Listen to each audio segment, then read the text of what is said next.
and welcome. Today I intend to talk about Pikmin, but lately I've had this strange sense that maybe Pikmin really are all around me. Do you see any around you? Perhaps under your seat. No, you probably won't find them even if you look. Well, as usual, I'd like to ask Bill's help in allowing me to speak in Japanese. Bill?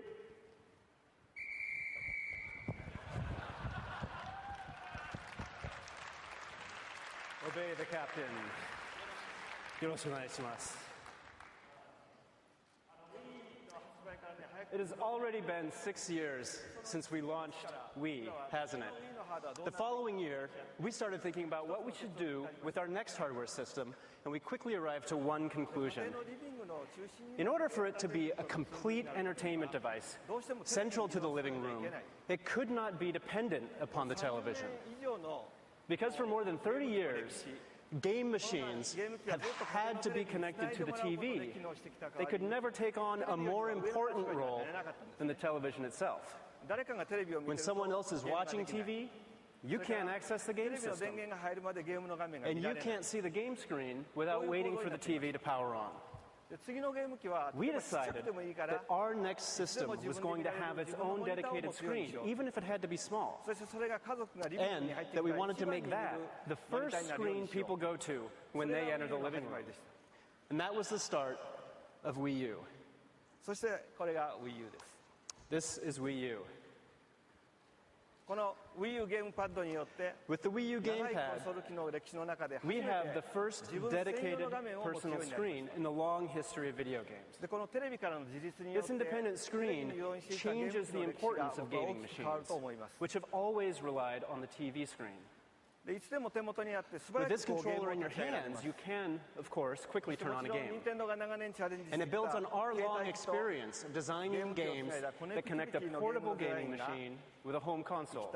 And it makes unique new ways to play using two screens a possibility. There will be no need to wait to power on your TV to weigh yourself in Wii Fit. And because you can use the sub-screen simultaneously while someone else is doing something on the TV, it will change how you watch television in the living room.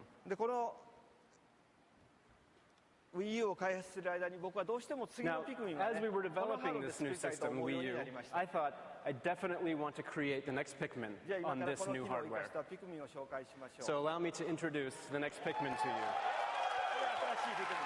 This is the new Pikmin. It has already been 10 years since we created the first Pikmin for Nintendo GameCube. Now, Pikmin is a real-time action management game in which you command the Pikmin to perform a variety of tasks. And while the gameplay involves managing your swarm of 100 Pikmin, it is a game that shows the movements of each Pikmin individually. They're very cute and adorable. This is why we puzzled over how far away to position the camera in the GameCube game. If it's too far away, you can't see the Pikmin, and if it's too close, you can't see the full map. The enhanced resolution of the Wii U has solved this puzzle for us. Now you can see the tiny movements of each Pikmin, and you can see that the natural setting is much more beautiful now as well. And the way they break the walls here is also more realistic. Now in Pikmin 3, the Pikmin will find materials that they can use to build bridges. If you look, the way that they carry each little object makes them seem more like real ants. Now let me show you a new Pikmin type. These are the new rock Pikmin. You can use them to break hard objects. And with Motion Plus technology, you can aim at specific targets, offering deeper strategy. Now, the basic controls use the Wii Remote Plus and Nunchuck. You can aim precisely, you can switch between Pikmin types, it's very smooth. So these simple and intuitive controls make it possible to target and throw Pikmin at enemy eyes or shells, and it adds more strategic depth when battling. And shaking the nunchuck to charge is a lot of fun. Now, fans who have played the series before will quickly see how nice these new controls have become. じゃあこのゲームパッド側には Now, on the Wii U 全体のマッ gamepad, プが表示されます。 you will always see an overall ピクミンの map. ゲームで一番大事 So な in のは Pikmin, the most 限りあ important るピクミン gameplay を element 限 is られた how 時間の中で efficiently いかに you 効 are 果的 able に仕事を to 与えられる manage かです and ね。 assign tasks to your Pikmin そ within の the 戦 limited 略性 time はこの frame. マップをタッ This チして strategic element gets 素早 even く見渡して deeper as you were able to touch the 効果 map, 的にピクミンを scroll 配置 quickly で over き the る。 environment, and more effectively place your これ Pikmin. で非常に深くなりました。 So it's gotten, the strategy is much deeper now. でもちろんね、ゲームをするときはこうゲームパッド Now, を of 持って course, でも you ゲー can ムができ also ます。 control the game この方 using がこうマッ only プを触る the ときに Wii は U 非常に gamepad. 便利ですね。 And this style is much better suited to using the map more effectively. で作戦という意味ではさらに複数のメン This バーを also 使い makes 分 the ける game ことが deeper 今度は on a 決まります。 tactical level because we've 今回 added は主人公を additional 含めて leaders 4人 to までの help you プレイ break ヤー up の your 切り替えが tasks. 可能です This time you can control up to 4 leaders. この作戦がより戦略的に強化されたんですね。 So that makes controlling these deeper, gives you further enhanced strategy on the map. And these are the 4 of them. And you may notice that 内緒ですね。 Captain Olimar is not among them. The reason for that is a secret. もう一人の隊員を別の So ところに投げて here you see one leader それ throwing ぞれの another 場 to 所 a で separate 隊 spot 員は働きます。 where he can perform tasks. でゲームパッドのこうマップを見ればそれぞ And れ with が the どこで Wii 仕 U 事をしているか gamepad, you 分かる can んですよ。 quickly ですか check ら the プ status レイヤ of ーを all 切り 4 替え leaders て at one glance. 作戦を進めるのも欠かせない要素になり So ます。 this is a must-have feature for switching between leaders and coordinating your strategies.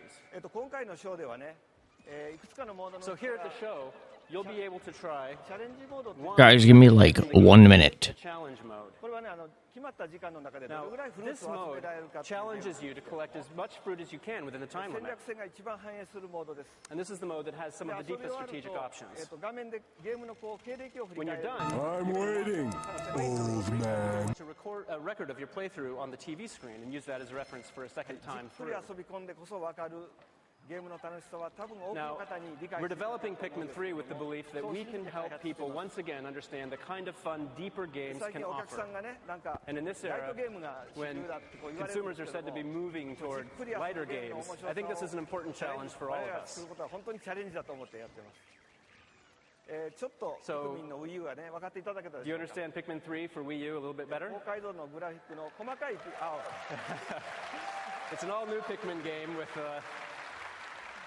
高解像度のグラフィックでね it's an all-new 本当に Pikmin 細かい game ところまで with more 見れるよう detailed に portrayal of the Pikmin そして thanks to the 快 improved 適な操 resolution 作 of で the 生まれ変 hardware わった and greatly とても enhanced 新しい gameplay 部分 thanks です to the unique new ぜひとも controls. 会場で体験して And I いってくださ certainly い hope you will all try it out on the show floor. こう遊んでるうちにね皆さんにもピクミ And ンが見えるよ maybe うになってきます as you play, you'll start to see Pikmin all around you too. Dude, if I start seeing fucking Pikmin around me, I'm gonna lose my goddamn mind. I'm gonna lose my mind. 来ましたね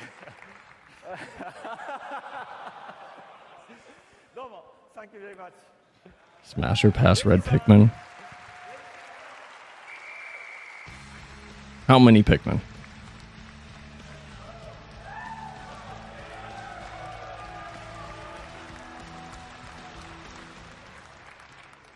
I feel just like a purple Pikmin. Thank you, Mr. Miyamoto and Bill. And a hello and welcome to all of you here today at the Nokia Theater, and to many more who are watching online at e3.nintendo.com, and also on Spike TV and MTV2. Just one? It's human-sized? That would We be... started off at the top today what if it showing you a eats you? game because that's what's most I don't mean in a important cool about way. this I mean like it presentation. actually cannibalizes you and It's kills you. all about the games. In all, in one form or another, you'll see 23 Wii U titles on stage today.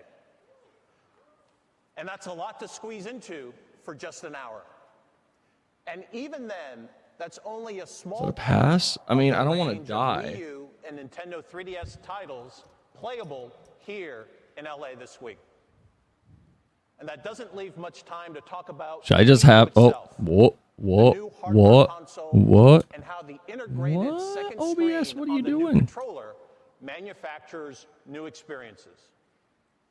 In other Would it be words, weird less if... time to What the... consider Why what is my Wii U OBS means stuff to not both working? Oh, gamers I'm an and idiot. I non-gamers, forgot my streaming hotkeys. and how it can change your life. And understanding this, What if I just keep my hair like this all stream? here's why. At its Isn't it core, great? I could Wii U just look does like three this different things. the whole stream. It changes your gaming, I put my monitors right here. How you interact I saw with Dan your Abaddon gaming because my hair looks like this if I haven't washed it for 2 changes days. the way you enjoy your TV. It's not just intuitive, not just accessible to everyone. My hair looks like that when I haven't washed it. Revolutionize your living room. And I just woke Does up that because mean I was Netflix and Hulu? exhausted. Yes. Very nice hair. And You say that. Yes. I'm going to be honest. It's like a curse. I don't understand how Dan But it's sits how you there enjoy that and just content lets it and go more that will make because it overstimulates my ADHD ass. We know that's a strong assertion. Man, I really do think I'm balding. But the proof I need to points get that are looked going to at. have to wait for another day. That's scary. There's no way we could explain it all this week. So here at E3, There we go. Now I look normal. on the new form of I like it. and the new ways Dude, to outside connect it's a with your friends. mess. You have no idea. I would never wear that outside. By the way, so give me a minute because I was making a quesadilla that I rolled up. I need to eat more. I've only eaten. I ate a lot. I binged like 1,800 calories at 2 p.m. and that's all I ate today. And now this is my second. I need to eat more. If I eat more, I need to spread it out. And then in the near future, we'll show you how Wii U will Now, everyone be quiet. The Wii U's getting new content. integrate and elevate your living room entertainment. Dude, I love my living room entertainment being integrated and elevated. You look like Danny Sexbang. You ever have something that you know about yourself that you go, I'm not going to be the one to say it because it'd be strange? This feels like that. Deep-throated on stream? Dude, what are you, like 12? Now, that still leaves a lot to What, cover like, why would I do in that? days. And what happens on stage here is just a small part of what we're calling Nintendo All Access at E3. A name you'll want to remember. Because to fully appreciate Wii U, you're going to have to devote more time, and we really hope you do that. You act like I'm like E3 actually that immature. Nintendo.com. That brings a lot more information, assets, and an insider's look at our E3 activities on our social media channels. So be sure to check out Nintendo, Wii U, and Nintendo 3DS Facebook fan pages, They got Facebook pages for this? the Nintendo YouTube channel. Holy shit. Follow us Nintendo's pretty big. on Twitter with the @NintendoAmerica Twitter handle. Now, the Nintendo YouTube channel, Oh my god, it used to be that logo. You're right. and follow us God damn it. I forgot it wasn't always the boring, like, boom, red blocks. Red blocks? Red box. on Twitter with the @NintendoAmerica Twitter handle. Now, as some of you are already aware, the news flow actually began Sunday night when we posted a Nintendo Direct hosted by Mr. Iwata. It demonstrates how Wii U can not only open up new forms of gaming, but also act as a unique social window, connecting you to your gaming friends with a game-based experience. Hello, Geekling, Mike, never. Anyone else? Hello. We're going to yap for a minute. I'm going to be honest. Reggie Fils-Aimé is doing an interview thing. Well, did an interview on Twitch that I kind of want to just sit and watch tonight. I don't know how good it would be. I just kind of, because it is explicitly about his time at Nintendo. And it is about a lot of things like him being called to Japan or to Kyoto whenever it was his birthday. But Iwata was like, you need to be here. And Iwata told him his cancer was back. And they talked about the Nintendo Switch and how they were going to launch it and what the plans were for the future. And about Amazon trying to get Nintendo to give them the market share for Nintendo in the US by making them have the lowest price and the most financial support. And Reggie going, no, that's illegal, dude. We're not doing that. And a bunch of stuff like that. That sounds very, very fun to just listen to. I kind of want to just sit and watch it. I did have a plan tonight to yap for a few, like a 30, 40 minutes and then play Pragmata. But that happened. And maybe a little game called Minish Cap is completely decompiled on PC and it looks pretty cool. So that could be cool. I don't know if we're gonna do it tonight, but if you didn't know, Minish Cap, there's a native PC port now, and Metal Gear Solid 2 native PC port.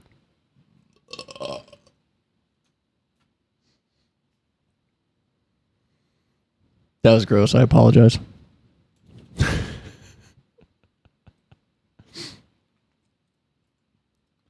But if we watch this Reggie Fils-Aimé interview, I'm gonna be honest, I might just cry.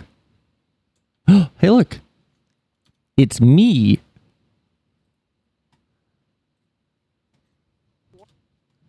Minish Cap. There was a time when Twitter surely wasn't terrible. What do you mean? Twitter used to not be garbage.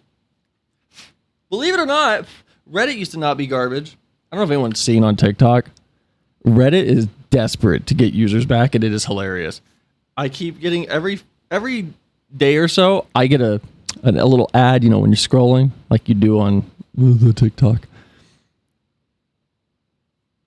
And it's a guy sitting there, and he goes, "Guys, stop using AI. No one should be supporting AI. Use Reddit." Everybody loves Reddit.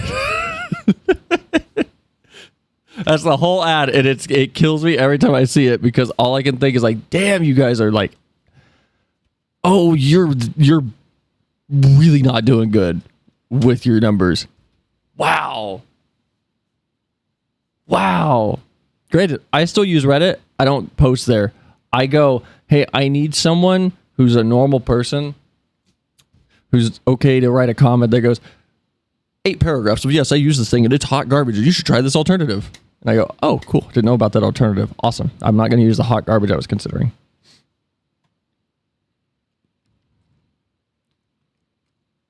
Be fair, I found all the technical fixes on Reddit. See? That's what I use it for. Why am I green? Y'all see the green from my green screen? Oh man, light's weird. I don't like it. Reddits are great for posts. Just don't go in the replies. I use the replies. I use them. I use all of them. I'll let you guys decide if you want to watch this interview with Reggie during his time at Nintendo. It's like an hour long. It is stuff like this. Reggie said the following during an NYU Game Center lecture series. At the time, just in the Americas, I was selling 10 million DSs a year. Personally, Reggie Fils-Aimé was doing that out of the back of his car labeled the Nintendo Mobile. We're driving a lot of revenue. We had a lot of scale, and at that time, Amazon was looking to get bigger into the video game space. Amazon's mentality back then is that they wanted to have the lowest price out in the market, even lower than Walmart. And one of their executives called me. Well, it was a conversation that got me after it had progressed through all levels. I want to restart that sentence. It was a conversation that got to me after it had progressed through all levels of my sales organization. And essentially what Amazon wanted is an obscene amount of support. There's more to it than that. Financial support, so that they could have the lowest price and beat Walmart. I literally said to the executive, quote, that's illegal, right? I can't do that, end quote. You get silence on the other end, but this is what I want. Literally, we stopped selling to Amazon, and that's because I wasn't going to do something illegal. I wasn't going to do something that would put at risk the relationship that we had with other retailers. But I also set the stage to say, look, you're not going to push me around. This is the way we do business, and that is how over time you build respect. We can watch it. I'm interested in it because that's the last era of Nintendo that I feel like I enjoyed. But if he starts talking about Iwata, I'm probably gonna cry because I don't think I can handle it. I think I'll cry. I'm gonna be honest. I think I'll lose. Oh my god! Hold on. Is that Nintendo music? Where's Nintendo music? I don't even care right now. Hold on. Where's that terrible game?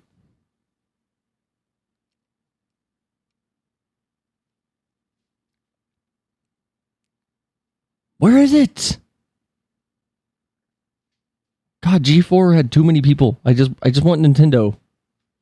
I want Nintendo's crazy drummer. We have so much G4 to watch. I know, there's so much old E3 that we already know about, played, and lived through.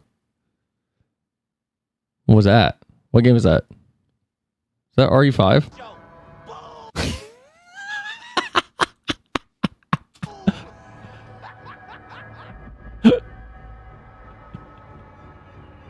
I don't know why. I don't know if it's a good thing that I recognized RE5 by a pair of ankles.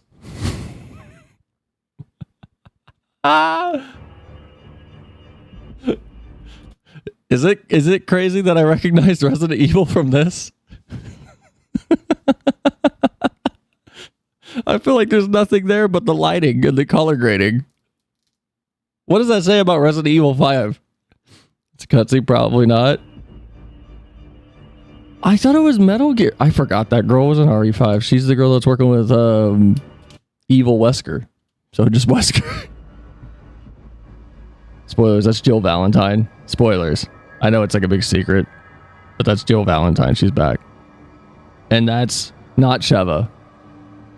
That's Capcom attractive woman in dress number 437. Spoiler, this game is 5 big boobs. They need to bring him on at the next Jeff Keighley game show. What do they do? What's the Jeff Keighley thing? Are you kidding me? Oh my god. Oh my god, look at our little boy Todd. Look at him. Look at him. Look at Todd Howard. He's so young and innocent.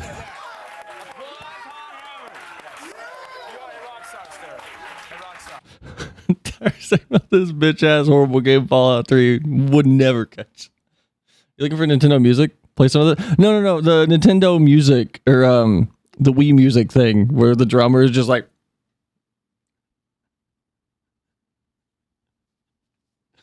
And that's completely out of sync. It's this E3 where they did it. I don't know where it is though. Wii Music apparently was the worst thing ever. I wanted it. Okay, did we just watch E3 tonight? I kind of just want to watch E3. I kind of want to sit here and watch an old E3. I think it'd be fun. I think it'd be stupid and goofy and fun. Okay, fuck it. We're watching this. All right, we're watching E3. I don't care. All right, so we're gonna run through. Ian's just joined my co-op game, and I am the shirtless wonder here. Running through. Okay, which one's shirtless? I'm the beautiful woman. And our dog is leading us up the path here because he thinks something's going on. So we're gonna chase ahead. He is. He's very wise. I can't see. It's all gray. That's just the Xbox 360 charm. Barking, and I'm gonna hold down the look at trigger, which is the left trigger, and there's a bunch of hobs down there. So we're gonna go down, quickly dispatch with those guys. Release. Hold on.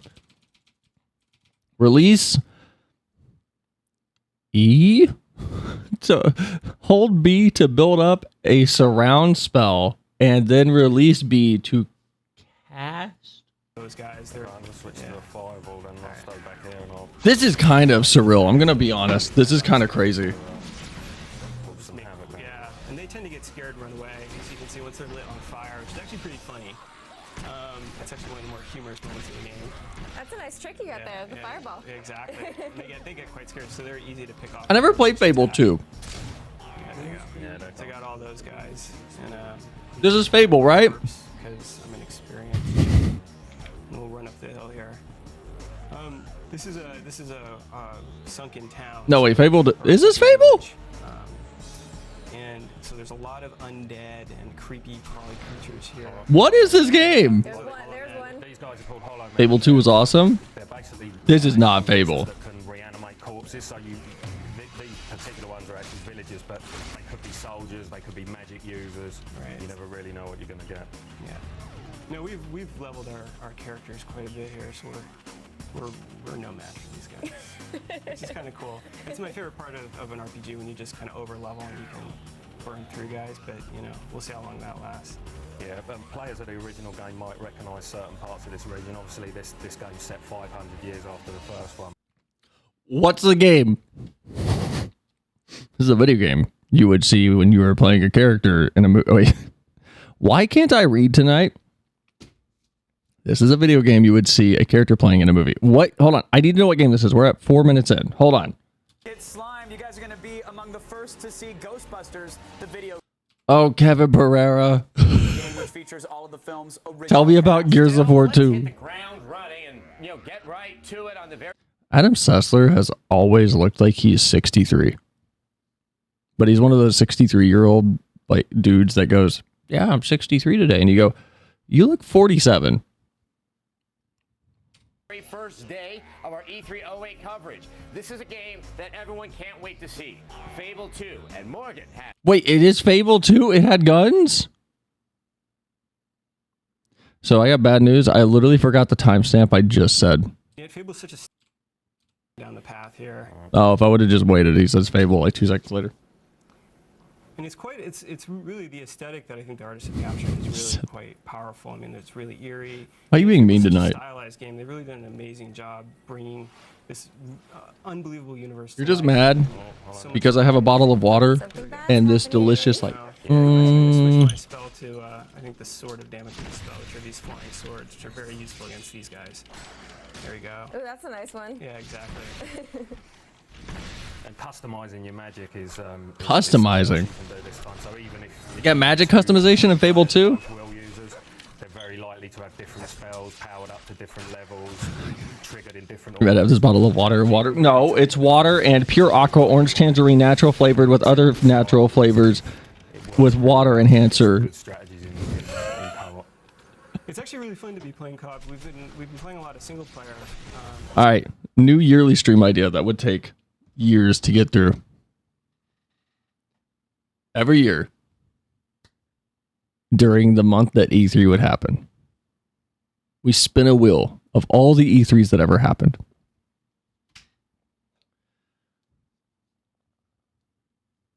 We watch all of that E3, and the entire month, every stream is taken over by games from that E3, and we have to go through and play some of them. It'd be like PBG's Zelda month, except more than one thing.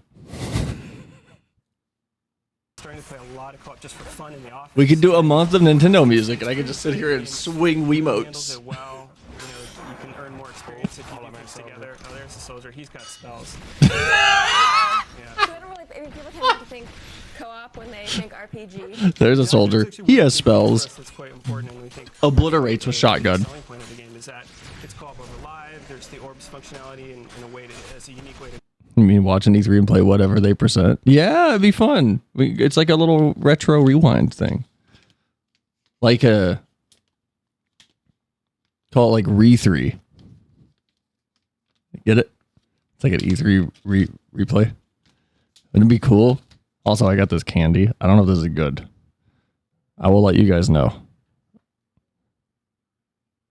Juice-filled center. This looks like Gushers with extra steps.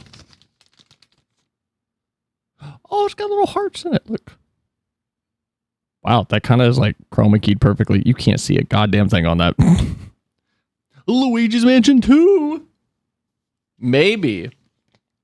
It's going to kill me. It says objects such as hard and soft candies may inadvertently become lodged in the throat. Is this safe? Meet people, and then like I said, when you fight in this game, if we did this perfectly. It was How are these 62 grams of carbs? What? quite challenging to do. If I knock a It's guy gummy candy. spell, it'll give extra experience. And They're these are- okay. These are techniques that expert players can do, but you don't have to do it. The game will work. Is that cough drops? No! You can be successful. It's Bursting Hearts 4D to 3D plus delicious. You can do some really sort of pretty looking stuff. You can throw people in the air with a vortex spell, and then while You can throw people. whirlwind, you can set them on fire. And give That was terrible. And so on. So yeah, there's a lot there. Okay, well, we can't wait to check it out and play it for ourselves and throw people in with their own I miss old games when they would present them though. it'd be like Dead Rising combos of just press the X button 7 times and you do combo. Sometimes if you want to be fancy, you can jump and then press the X button twice and you'll do a cool alternate combo. And they'll show off the alternate combo and go, this is for really advanced players. Vortex spells. Josh and Ian, thank you so much for this look at the game. We really appreciate you stopping by. That was good. Fable 2 looks fantastic. Adam and Kevin with a look at what else is on Microsoft lineup. I'm really excited for that. Thank you, Morgan. It really does. And guess what? We're going to be playing it in October. We found that out because Microsoft got the E3 ball rolling early yesterday with the announcement of an immediate price cut on the 20 gig 360 and a new 60 gig model due out in August. Yeah, and at this afternoon's media briefing, they actually started with demos. I want Mom to get me something new for Christmas. Games. We got to look at Fallout 3, which looks absolutely stunning. And we're the 360 and the PC versions. God, that's crazy. Only those 2 SKUs. And we also saw the first playable demo for Resident Evil 5. Oh my God, this is weird watching this. It's so crazy to see. We're going to get our first look at Fallout 3. Ooh, it's not a top-down RPG. Oh yeah, you're right. People were probably doing that. Demonstrating the game's online co-op mode. And then, of course, Gears of War 2 with its new 5-player co-op. Yo, look at that frame rate. Oh my God. Microsoft then announced a huge new system update coming to the 360 this fall. This introduces avatars to the console. Oh my God. I don't like watching this. I don't like watching it. I forgot all of this. Oh my God. Which promised to interact with several upcoming games and community features. The biggest was the addition of Netflix. Excuse me. And this fall, users can watch films from their Netflix. There's one movie. 360 at no extra charge. Rent any of our one movie, return the disc, and you can get a second disc of the same movie for free. And of course, there were a ton of Xbox Live game announcements, including Portal. Oh my God. Fucking Mean Girls, Team America's right there. Super Size Me. Oh, 2001 A Space Odyssey. Are you kidding me? Still Alive, Galaga Legions, and Uno Rush.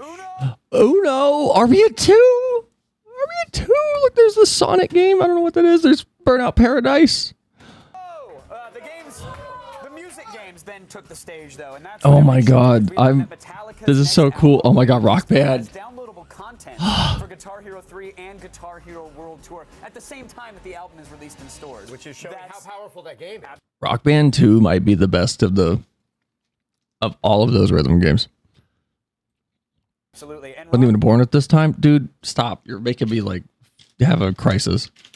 Rock Band 2 will feature over 80 songs in game, including tracks by Guns N' Roses, Bob Dylan, and AC/DC, which was the most requested band. You mean Actuk? By so many music fans. And then Microsoft announced the launch of Lips, which is a vocal game that lets you import songs from your Zune or from your iPod. Bro, fucking Zune. Oh my God. Zune's so cool. Zune needs to come back. Thankfully, you can get it whatever you have. You guys can import tracks from it. But it wasn't over yet. Can I buy a Zune? How much is a Zune? Hold on. Oh my God, I want a Zune. I'm changing the title of this stream. We're watching.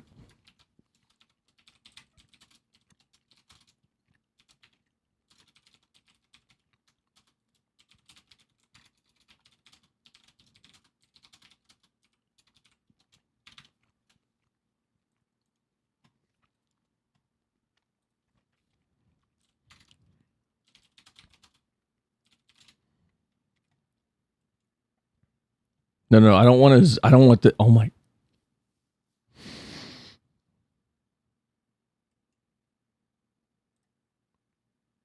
Ooh, do I buy a Zune? Do I buy a Zune? Oh my God. Do I buy a Zune? I'm looking at eBay right now. Zune HD. It's only 16 gigs though. It's only 16 gigs. Is there like a bigger one that I can get? This one's 64. $240. Are you serious? No. Oh my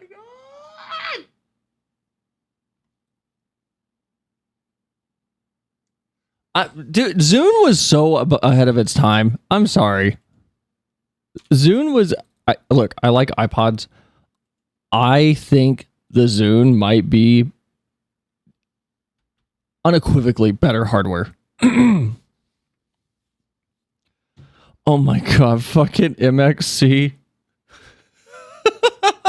I don't know if we can watch this on stream. I don't trust it.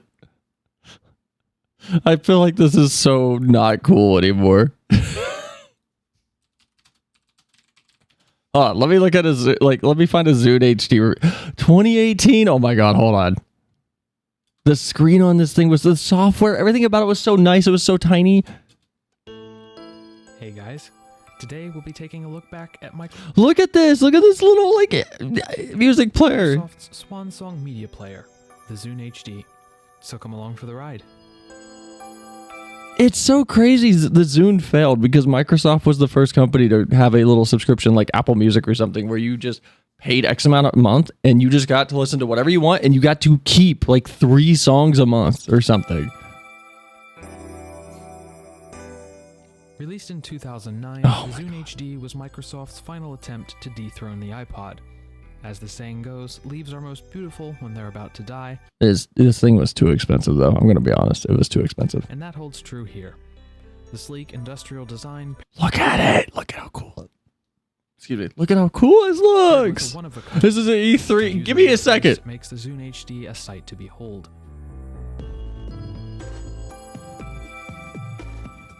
The bottom I of the miss device this. is home to the headphone jack and the proprietary sync port.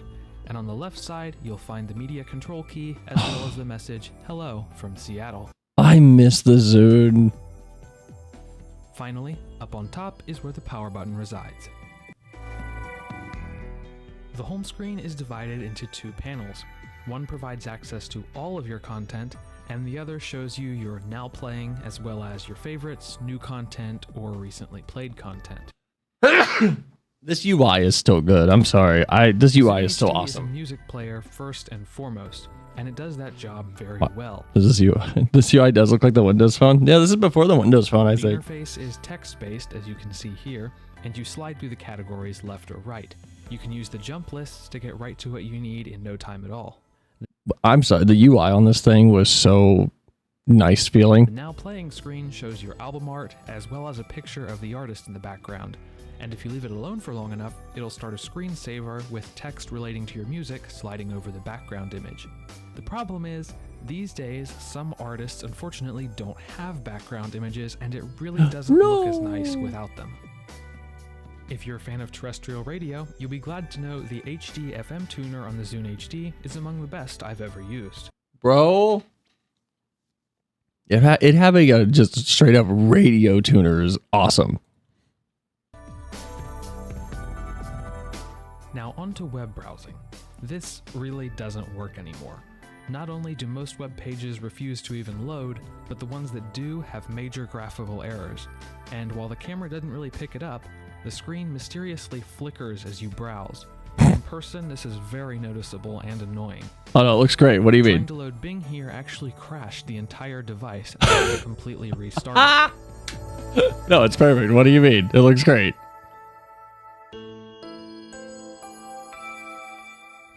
The marketplace has also ceased all functionality No. and shows up as having no items. No. And any of the social features have also stopped working. No. So this device is now mostly limited to offline tasks. Someone needs to get the servers back up. Instead, podcast fetching and syncing via the Zune software still works absolutely perfectly. That's crazy. Pictures are also a strong point here thanks to the gorgeous 3.2-inch 480 by 272 OLED display. Colors really This thing having a fucking OLED is insane, by the way. pop and animations are buttery smooth. Having an OLED back then is wild to me. An OLED during that? Yeah, dude, the Zune HD was expensive. Here, hold on. Zune HD release date. 2009. It used an NVIDIA Tegra chip. It had had the OLED display. It came in 16 gig or 32 gig, and then a 64 gig was released later. Zune HD, can you memory upgrade? Can you upgrade the memory on it?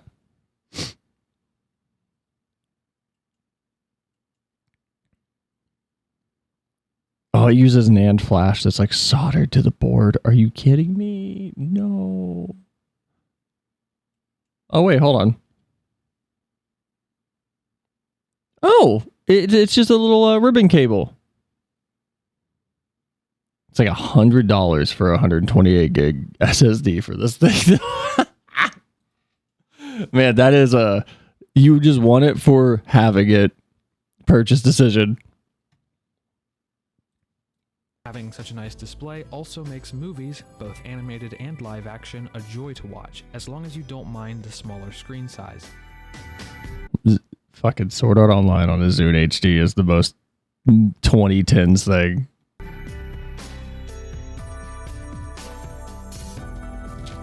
That's so crazy.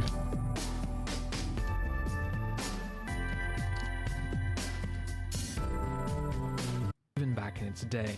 Thankfully, you can still install the apps thanks to some tweaks on the PC side of things, but iOS this is not.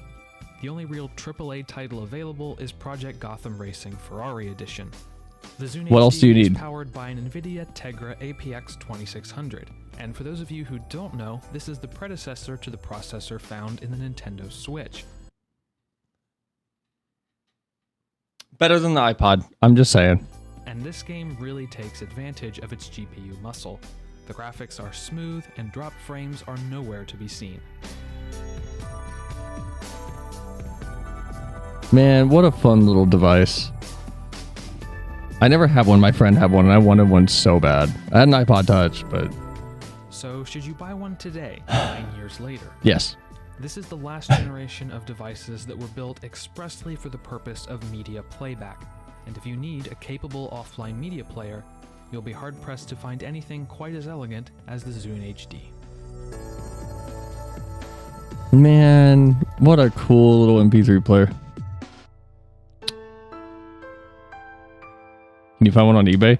Yeah, it looks like they're between like $80 or $200, and so well, it depends on which one you're going for. But yeah, the older Zune I don't really like. Like, there's this one. I'm not big on this Zune. I don't like the design of this one. I think the little single bar button at the bottom is a more elegant way to quote him, way to match with the UI. Okay, Dankpods, can your video start? This little guy. YouTube, hello?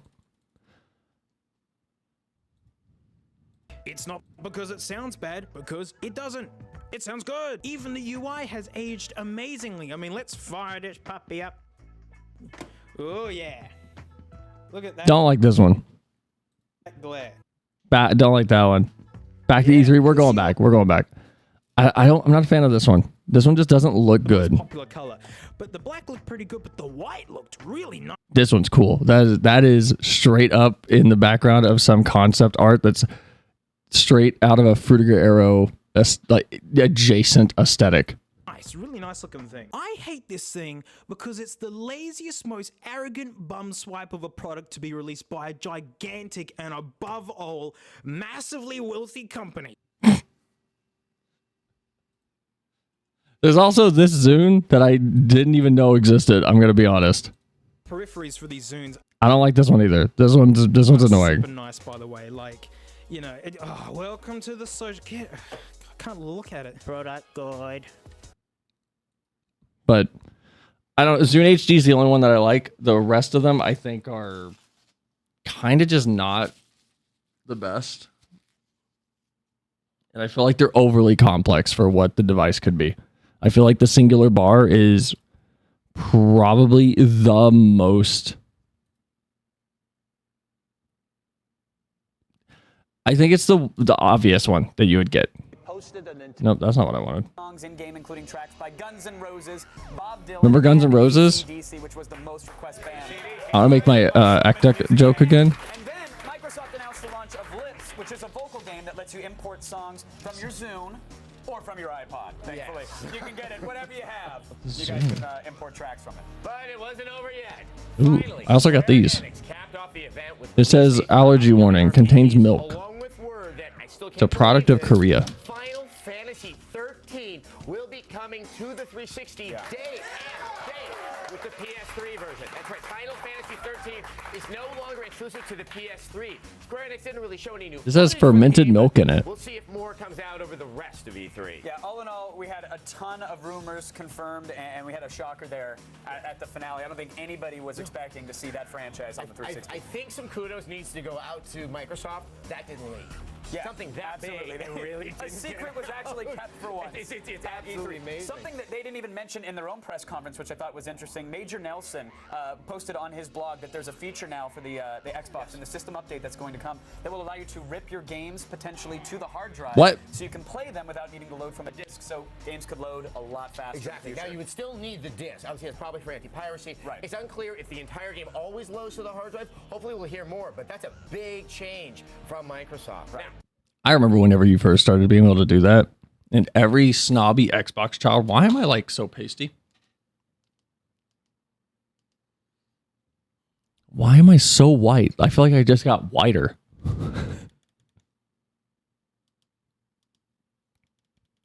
Now I'm orange. Hold on. So it wants to be white. I am white.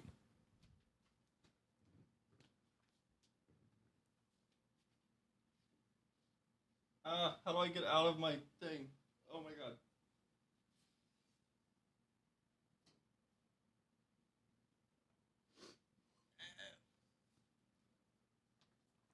Aha. There, now I'm slightly red. Doompa loompa gobbity goop. if you missed out this morning, you can re-watch the Microsoft press conference in its entirety on our website. Go to G4TV.com. Oh my god, thank you, G4. For details. And guys, remember, we'll be at Sony and Nintendo's media briefings with live coverage starting tomorrow at noon. I kind of don't like that Adam Sessler. He didn't fall off. He just he still makes game stuff, but I don't like that he's not popular anymore. I always liked his presentation style. Adam Sessler always kind of hit me like a true nerd. Adam Sessler's the guy on the right. This is Kevin Pereira. Adam Sessler's the guy in the purple shirt. And like today, both events will be brought to you commercial free. But right now, let's go over to Olivia, who's got a burning question. Burning. But first, I want to just thank our audience for showing up. Oh my god, Olivia Munn. I forgot she was on Attack of the Show. But don't worry, we've got a lot going on, so do not move from your couches. Now, I have a question. One of Microsoft's biggest upcoming titles is Halo Wars, but Halo Wars is coming out. This is a real-time strategy game. So, we want to know what other gaming franchise should have an RTS title. Shout out to Colossus. No question. Choices are Gears of War, Resistance, or Grand Theft Auto. Fucking, why would GTA have a... Why would GTA have an RTS? Hold on, let me build 5,000 Michelle units.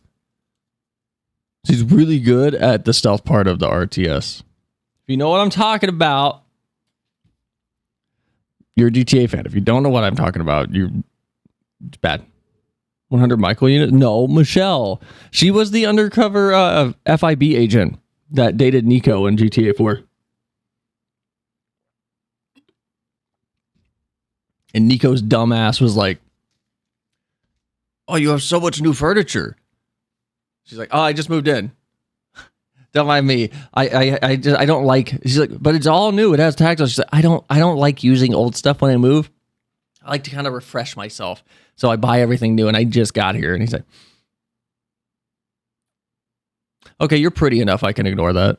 And then later she was like, "I gotta arrest you, Nico. I'm sorry." And he went, "What? What?" exclusives ahead, including hands-on. And I'm not doing Nico's accent because I'm not gonna butcher it. Time with Halo Wars, Silent Hill Homecoming, and the new Ghostbusters game, and then there's Fallout 3. And then there's more. Yes, we'll be talking to more of the greats that make the games that you want. We'll get a visit from... Oh my God. Dude, this is gonna sound fucking stupid. I know everyone hates ads. I miss commercials. Look, okay, I go to movies still. I don't know if anyone else can relate to this. I go to movies still. Fuck, I gotta edit tonight a lot. I gotta schedule a bunch of shorts. I'm also out of shorts to throw up. I'm saying that because this is gonna be a clip. No, I'm not clip farming. I genuinely have something to share. I don't know if any... Oh my God. I don't know if anyone misses this. You mean you miss fun commercials? Yes, but I miss the inclusion of an intermission to what you're doing. Like, we went to watch Project Hail Mary. It's a long fucking movie. And there was nowhere I wanted to go, get up to go to the bathroom. But then there's movies like we went to watch The Mummy, the new one, the Lee Cronin one. And I didn't want to get up from that either. But you're sitting there and you're like, I have my 10,000 ounce Coke, my 18 boxes of nachos, and my sugar-free laxatives in the form of gummy candies. And you're eating them all. And it's like, of course, about halfway through, you're going to want to go to the restroom. I kind of think the perfect theater experience would be 2 types of showings. Intermission included one, or non-intermission included one. Where during a section of the movie where it fits the flow the best, you get a 5-minute break. Where it's like, okay, go to the bathroom. And if you're fine with just holding it in dirty, you don't have to go that often. Just go to the normal one. A pause feature. I like the idea of an intermission. I think it's my favorite part of watching stuff like this, where it's E3 is a big thing, right? This is like a 4 or 5 hour long TV segment, but then it's, hey, we do have to have commercial breaks. Let me run my Twitch ads. It's that, right? But the problem is, Twitch ads feel so invasive that if Twitch was 1 minute of ads per hour, I don't think it would be such a big problem. I really don't. For a lot of people, I think it'd be fine, because then it is like a proper intermission of a minute. Like, if you gotta go pee, you're not spending more than maybe like a minute and 10 seconds. And if ads were good, I need Dan Clancy to be sitting there and recreate the Sweet Life commercial with the crush cups from Dan. Was like, I crush the alien. And he goes, hi, this is Dan Clancy, CEO of Twitch.tv. I crush the streamer. I crush the alien. That commercial's so stupid. If you don't know what I'm talking about here, for anyone that doesn't know.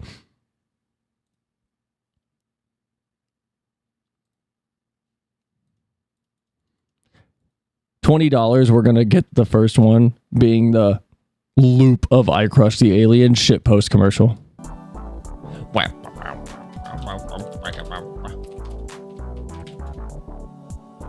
Y'all see pandas aren't endangered anymore?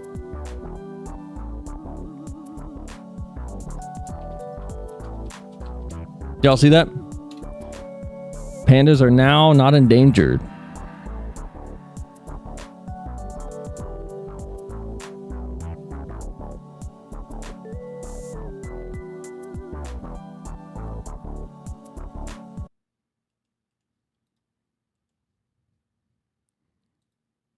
Also, what a stupid concept for a yogurt thing. Also, hi, Simon. You got an iShow speed ad? I crushed the alien. Well, I crushed the alien. Dude, I purposefully avoided the YouTube poop one because I wanted the full commercial. I crushed the alien. Bro. I crushed the Bro, I want the original. alien. Huh? crush the alien. Mmm, cool. No spoon? Nope. Just crush the alien. Fruity flavor. How do you get all of the yogurt out of the cup? What do you? This is the worst design. It's literally the worst design because at the end you gotta take your finger and be like, and like lick it all out. Awesome. I crushed the alien. So fucking stupid, dude. I hate it. I hate it. I hate it. I hate it. Silicon Knights president Dennis Dyack is going to walk us through his the biggest. Be right back, everybody. Oh my god, are they keeping commercials in here? Yo, was that Killzone? Hold on. Was that Killzone 2? At g4tv.com/E3. We'll be right back, everybody. That was fucking Hawks. What is that? Is that Far Cry 2? I think it's Far Cry 2. No, that's Far Cry 2. This is... I don't know what that is. I think they're both Far Cry 2, or it's Ghost Recon. That's that edgy game, Dirge of Cerberus. That's... Oh my god, I know that game. Mercenaries. That's Mercenaries 2. We have a lot That's Mortal Kombat. more headed your way. So stay What the hell is that? I don't Rumble. I don't know what that is. What is this? That looks cool. What is that game? That Kingdom Hearts? Ghostbusters? inner Egon out to Where's Apex Legends? Fortnite. play with the highly anticipated Ghostbusters Luigi's Mansion had a weird beta. game. Plus, we begin the battle That's Halo Wars. against the Covenant with Halo Wars. And did we mention an exclusive first look demo with the futuristic action RPG Fallout 3? Wow, I remember those commercials. It's all new and all live, only on Oh, Street Fighter. Presented by Wendy's. I love Wendy's. All right, what was that, Morgan Webb? See you behind the closed doors, through the ropes, and past the security guard. Can someone like up her microphone, please? Yeah, there's so much stuff. We really need a head start. Even with 3 days of exclusive live coverage from the floor of E3. I don't want to be mean. Kevin Pereira always reminded me of Tosh.0 if Daniel Tosh didn't know what he wanted to do. I don't want to be mean. He always reminded me of Daniel Tosh if he didn't know what he wanted to do. We don't want to risk missing a single game. We do not. That would be awful. But let's hear what you at What are y'all laughing at? Something you don't remember because you weren't born yet. home think with a video viewer mail. I was wondering, what do you think was going to be the biggest game reveal of this year's E3? Fallout. Wow.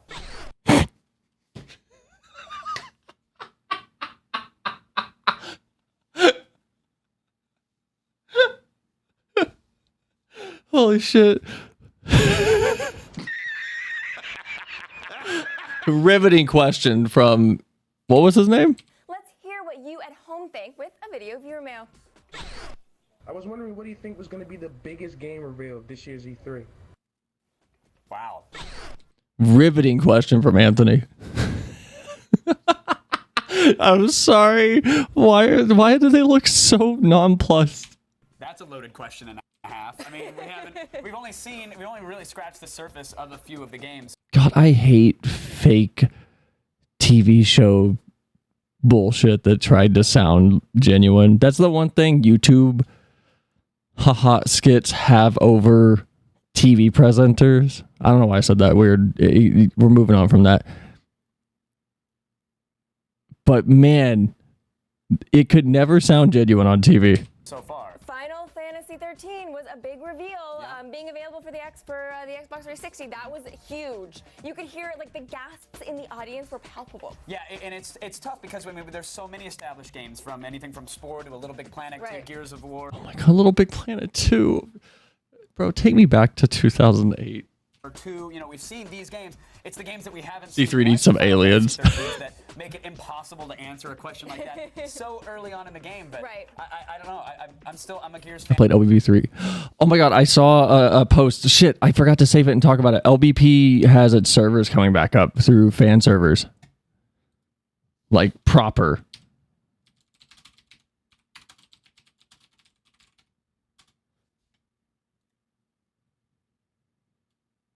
Hold on. Where is it? Is it this one? LBP Online? So PS4, PS5. Oh, that's really cute. If this is how they have your little start screen for it, that would be really cute.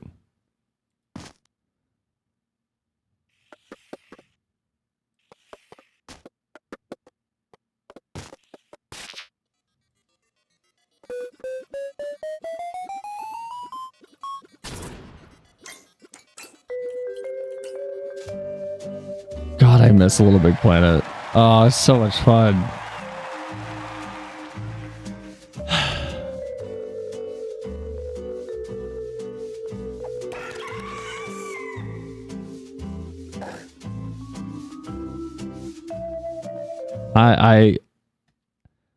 I really, really hope this becomes playable on PC. Like, it would be very nice if it did. It would be very, very fantastic if it was on PC. But I saw that it's like actually up again. Oh, here we go. Connecting to LBP Online, Little Big Planet 3 on PS5.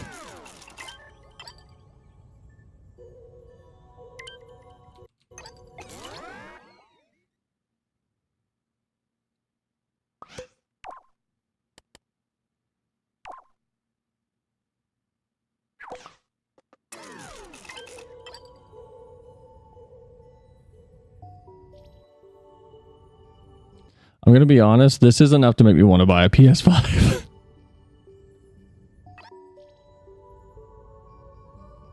Oh my god, they have all of the like oldest, most hearted. Oh my god, they got everything.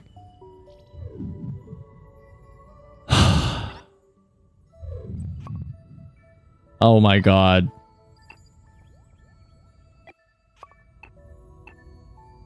I know this is LBP3, so it's the one that people aren't the biggest fans of, but having it at all is so fantastic. I hope LBP gets a PC port someday. Oh, it never will. It's never going to happen. It's all back. From my understanding, it's a lot. It's like all of the levels that they were able to scrape from the servers or something. Like it's a shit ton of levels. But I think I saw something about, I think it's, did we ever figure out what was going on with Bloodborne? Because at first it was like Sony doesn't want to port, but Atlas does, or Atlas, FromSoft does, but then it was like FromSoft was being stingy and they didn't want to port to PC for some reason. And I'm going to side on the side it's Sony's fault. Okay, okay. I want to see video game. All right, let's go over to Olivia. Video game. The Silent Hill game everyone loved. Konami's Silent Hill Homecoming Oh my god, is that the Nintendo guy? That sounds like the Nintendo guy, but more gravelly. is the 6th installment in the ultra eerie franchise. Wow, he really does sound like the Nintendo guy. The guy that's like, partner up with Kirby and DDD and 30 of your friends to play Green Greens for the 5,000th time. Jump into this wonderful adventure. Swallow this new experience. This time you slowly creep But watch out. Waddle Dee has something to attack you with. in the shoes of It's his Waddle Eye. returning war veteran Alex Shepard, who's in search of his missing brother and father, and somehow finds his way to Silent Hill. Man just wandered there. Somehow. Man got lost in Cleveland, Ohio, and then ended up in Silent Hill. PlayStation 3 and 360 title will feature a new combat system, a plethora of weaponry, an upgraded enemy AI, and of course, enough scares to keep you up for days. Those are really good nurse designs, actually. Those are really good bobblehead nurse designs. Joining us today for this hands-on exclusive lead combat designer from Double Helix, David Verfaillie. Thanks so much for dropping by and showing us Silent Hill Homecoming. Thanks, man. It's my pleasure to be This man is confusing to me. here. Now, obviously, you guys His hair seems fake. haven't worked on a Silent Hill game before. What's it like trying to approach something that's a fairly established world and franchise? Well, it's a big challenge for us. I feel like when your hair is this short, you shouldn't have slicked hair. We wanted to be very careful and be true to the spirit and feeling of Silent Hill, and I think we've accomplished that. But we've also tried to sort of make the game more accessible to the larger public, and I think we've achieved that also. Now, where does this fall into the... God, you can just see the middle of the Xbox 360, what is it, the 7th or 6th console generation, third-person survival horror, like where they were trying to figure out still, even to that point, how to make it work, and the camera is just like, I'm just going to stay back here, and then you sit there, and I'm going to watch you just rotate. Like, you can feel it. The overall storyline of Silent Hill. It's a separate story, but it takes place largely in Silent Hill. No way did his model pop in when the camera jumped back. Was that not a smooth transition? Can't fool me at 17 FPS. There it is. That's crazy. That's crazy. It's place largely in Silent Hill also. Now, looking at the game, AI generated human who became sentient enough to make Silent Hill Homecoming. anything with the So controls, obviously, in an effort to make it more accessible to more players. Absolutely. There's a lot of enhancements that have been made. One of the big ones that people will notice right away is the camera system. It's a free-form controlled camera system that you control with the right analog stick. Likewise, the navigation has been updated. It's an 8-way strafe navigation, so whichever direction you move the stick is the direction your character will move. So it's Final Fantasy 14 default control. Legacy's better. Another neat thing. Heard this one sucked. Oh, it did. Because everyone wants Silent Hill to be. I will always quote what Pat said from Two Best Friends back on the Best Friend cast, which was the worst thing to happen to Silent Hill was Silent Hill 2, because they have been chasing that forever, and it has set in the fans' minds how to execute the idea of Silent Hill. And it's not so much the fans want Silent Hill 2 again, it's just that the developer who always makes the Silent Hill game, be it a team of Konami, be it Team Bloober, or Bloober Team, sorry, they want to chase Silent Hill 2. But what made Silent Hill 2 so good was your vulnerability. And in Homecoming, you're big military man who knows how to fight, and he's good at combat. He wields a pipe with precision. He doesn't just go, get away. He doesn't do that. He knows what he's doing, and that's not anxiety inducing. We've done in terms of controls is we've given the player the ability to go into first-person look. So that's an ability to sort of examine your environment in a more detailed and close way. I don't like how he's talking, first of all. He sounds pretentious. Gives you a new, interesting way to examine your environment in a new perspective. It's like, yes, it's first person view. I don't like that he's calling it first person look. Like, we got a freeform camera. We have a new thing that we've invented called first person look. It's very interesting. It actually hides your character model and lets you get a closer look at all the little details that we put into our game. So you mean first person? No. So it's first person look. It's kind of like that, but you actually go from the freeform camera into the perspective of your character, so that it's like you're the one that is the point of view now. It's like you mean first person. No. First person is you're playing in first person. This allows you to see in first person, though. He has to sell it and make it sound cooler than it is. I didn't work on me. Now, inside of the game here... Didn't work on me when I was a kid. Where are we inside of Silent Hill Homecoming right now? You're in Silent Hill, Adam Sessler. And what's about to happen, or what has happened? Okay, so Silent Hill Homecoming is the story of Alex Shepard, who returns home from the war. He's been having some disturbing nightmares, so he returns home, and when he returns home, he finds the town in sort of a state of disarray and his brother missing. So the story is his quest for searches for answers for those. And right now we're in the hotel, which is sort of the earlier part of the game still.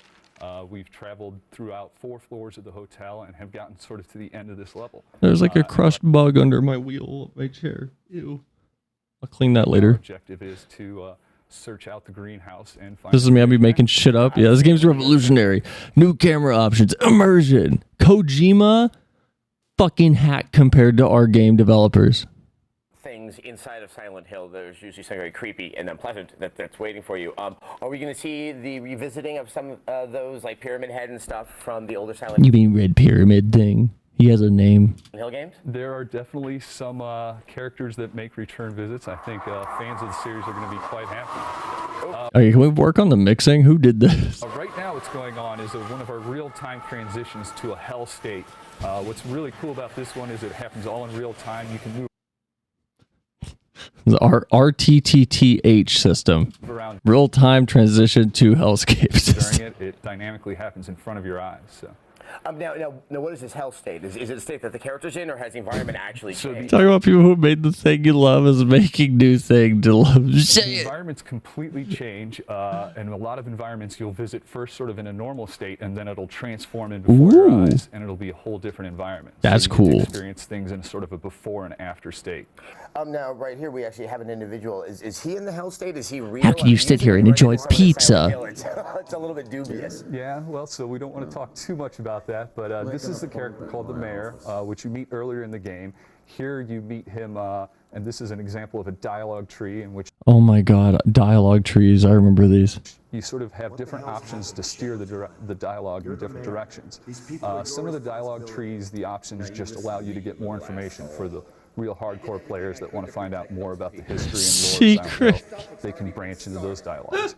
Other ones have real options that affect the outcome of the game, so it's a neat addition to the game. So this is a game that you can probably play through 2 or 3 times and do get something different each time. Absolutely, I think there's a lot of replay value in this game. Immature geekling. Some other elements of Silent Hill series that really is indicative of Silent Hill. Number one, the radio. Is it back or will be used in the exact same way? Absolutely. You can actually taste the pizza. Not really, but it looks delicious with these new gen graphics. When you turn around a corner and you hear the static. We have this new engine that we actually partnered with a famous pizza chain for. We call it the D engine. It's Domino's. You caught us. We partnered with Domino's. Come out here, Domino's CEO. What are some of the new ones that we can be looking for? And he goes, "Hi, I'm Scott." There's an amazing breath to them. I'm sorry. I gotta pull up that video.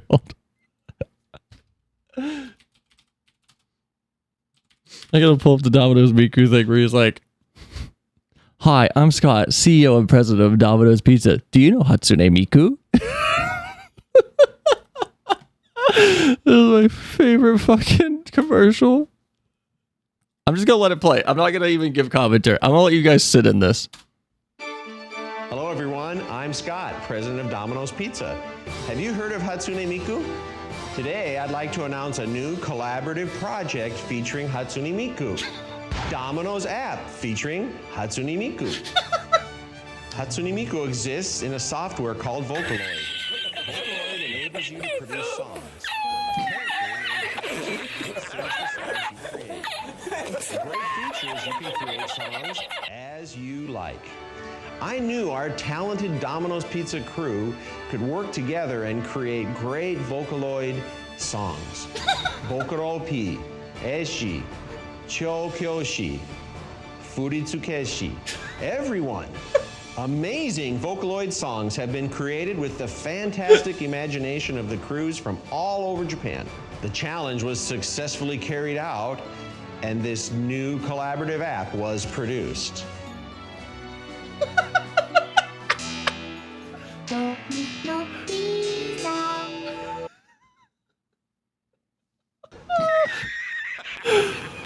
I fucking can't. His smile is the funniest.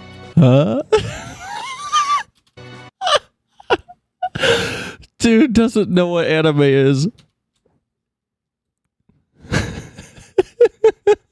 I'll put this in the Discord. Oh my god. It kills me. But, so, real quick, this was a collab, if anyone is curious, of like, you can make little Domino's pizza musics. From the menu to the order, it looks very cute, just like Miku. Dude, him saying Miku with no confidence is my favorite thing. Once your pizza's delivered, have some fun with Miku. It comes with a social camera function and you can take various poses, pictures of Miku. Very cool. And last but not least, the live performance. Start the pizza stage live and point the camera towards the pizza box, and the pizza box will turn into a live dancing venue. A live performance of Love for Night, produced by Domino's crew. Here we go.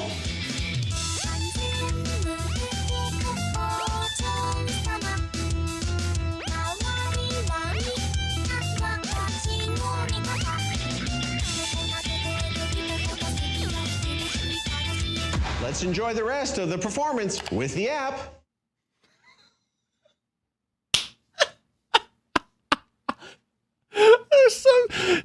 He sounds so... I can't get the fuck out of here. Every line delivery. Every delivery, he sounds like he's got to get out of here. Oh my god. Dude, the last line sounds like the one... No, Scott, come back. We got to do your outro. And he went, okay, what do I got to say? Like, okay, Scott, go. Let's enjoy the rest of the performance with the app. Good. That's all we're going to get.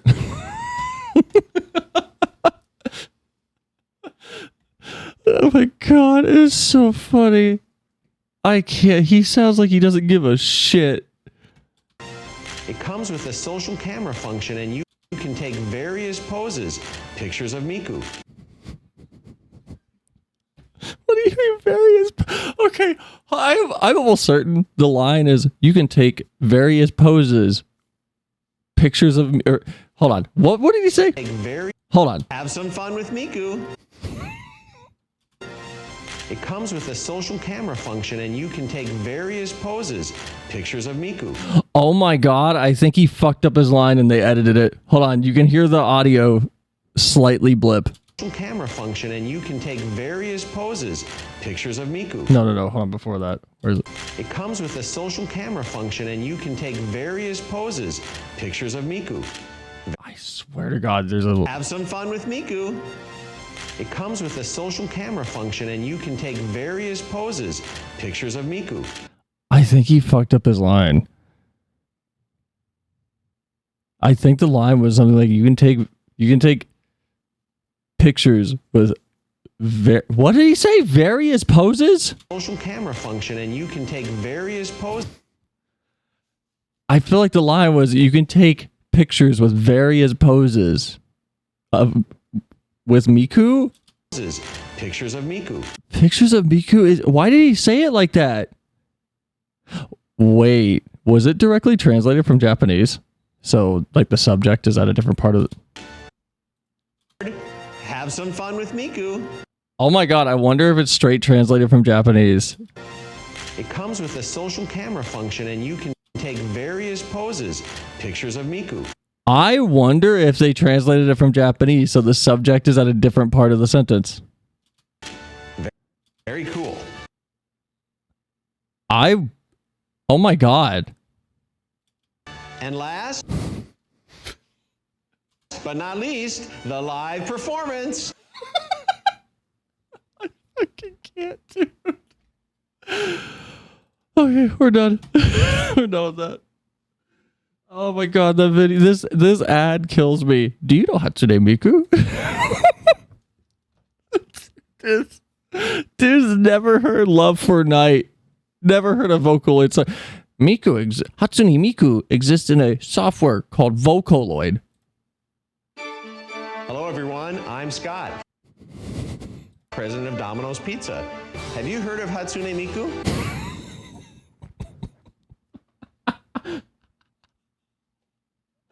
I will never get tired of this. I will never get tired of his crazy fucking Hatsune Miku. Okay, let's go back to this. Monsters in Silent Hill. There's some slow characters that... Is that a fucking porterhouse that's haunted? Have ranged attacks like the smog creature. There's fast characters that like to get in and close like the feral dog. Like Sonic the Hedgehog. And there's also a whole set of boss characters. And like Knuckles the Echidna. In fact, we're starting to see like Rugi the Bat. Introduction to one of the bosses here. Was he okay? Is he okay? Is he okay? What's happening? Is that what happens when you eat the Miku Domino's? What's happening? Very tightly wound stories. Ooh. Here you're seeing the introduction of this boss. We spent a lot of time on the boss fights trying to make them large, dramatic moments. Hold on, Mike, what are you talking about? I saw your message. Oh my god, the dumb Disney DreamWorks cross-arm smirk pose. What is that? You're talking about his like, what? That? What is that? What is that from then? I don't know what you're talking about, but it made me laugh. They're multi-stage events, and there's a lot of strategy involved in them. They're almost like little puzzles. He wasn't doing the eyebrow raise? To defeat each stage. and it's sort of like you have to figure out the best Wow, did they air that on TV? Did they get away with saying the F word on TV? way for your Listen to the game. Listen to the game. He says you sick fuck and they didn't censor it. events, and there's a lot of strategy involved in them. Okay, right here, when the camera cuts back, listen. Turn your volume up. They're almost like little puzzles. There's different ways to defeat each stage, and Did they get that on TV? Did they get the fuck word on TV? Pretty sure that's not allowed. I'm so curious because this is like a straight TV recording. Did they really get that through censors? That's funny. it's sort of like you have to figure out the best way for your play style.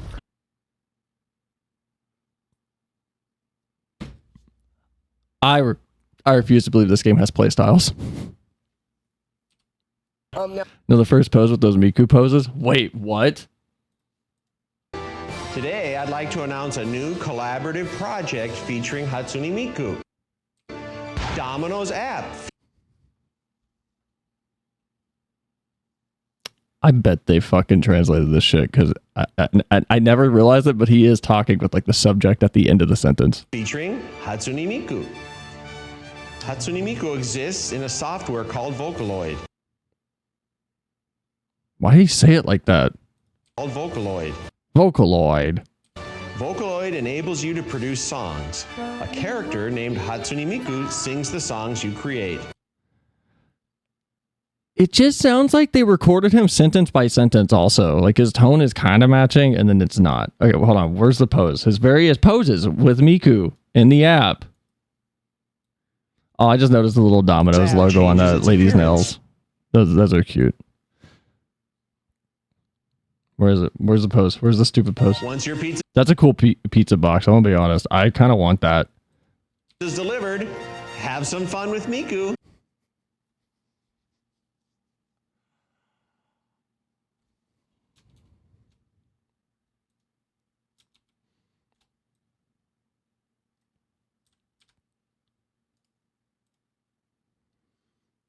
Give me just 2 seconds.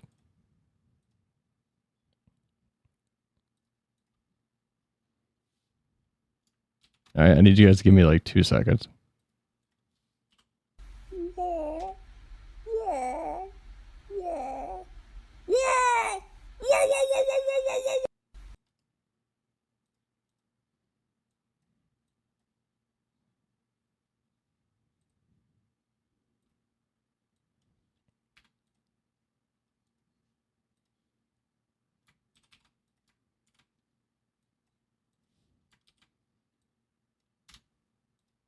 Perfect.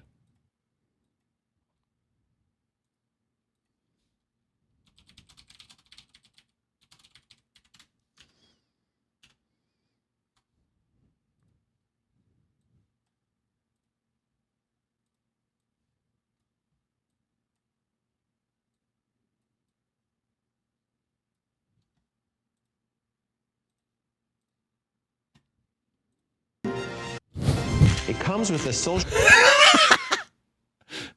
This one? Look, I gave him a drop shoulder. A drop shoulder? A drop shadow. It's really... it's high quality. This is a high quality Scott right here.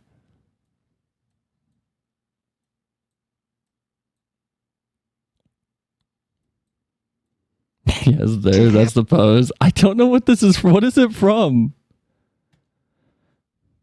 Have you seen any posters for Disney and DreamWorks? Every single one has a character that stands back to... What? Hold on. Is this a thing?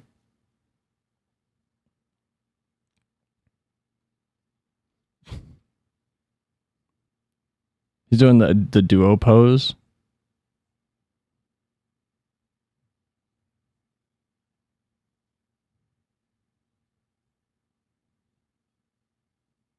I feel like I didn't search the right thing.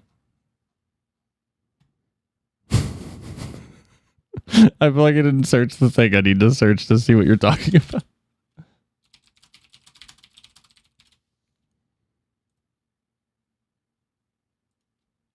Oh. Oh. Oh, okay. You mean this? You mean this pose? That pose?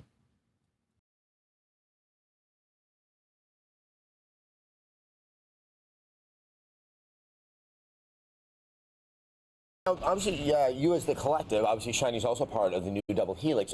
You've done buff. What? What?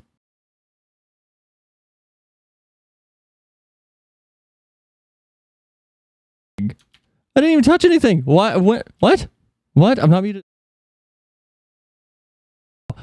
Hold on. I'm being gaslit.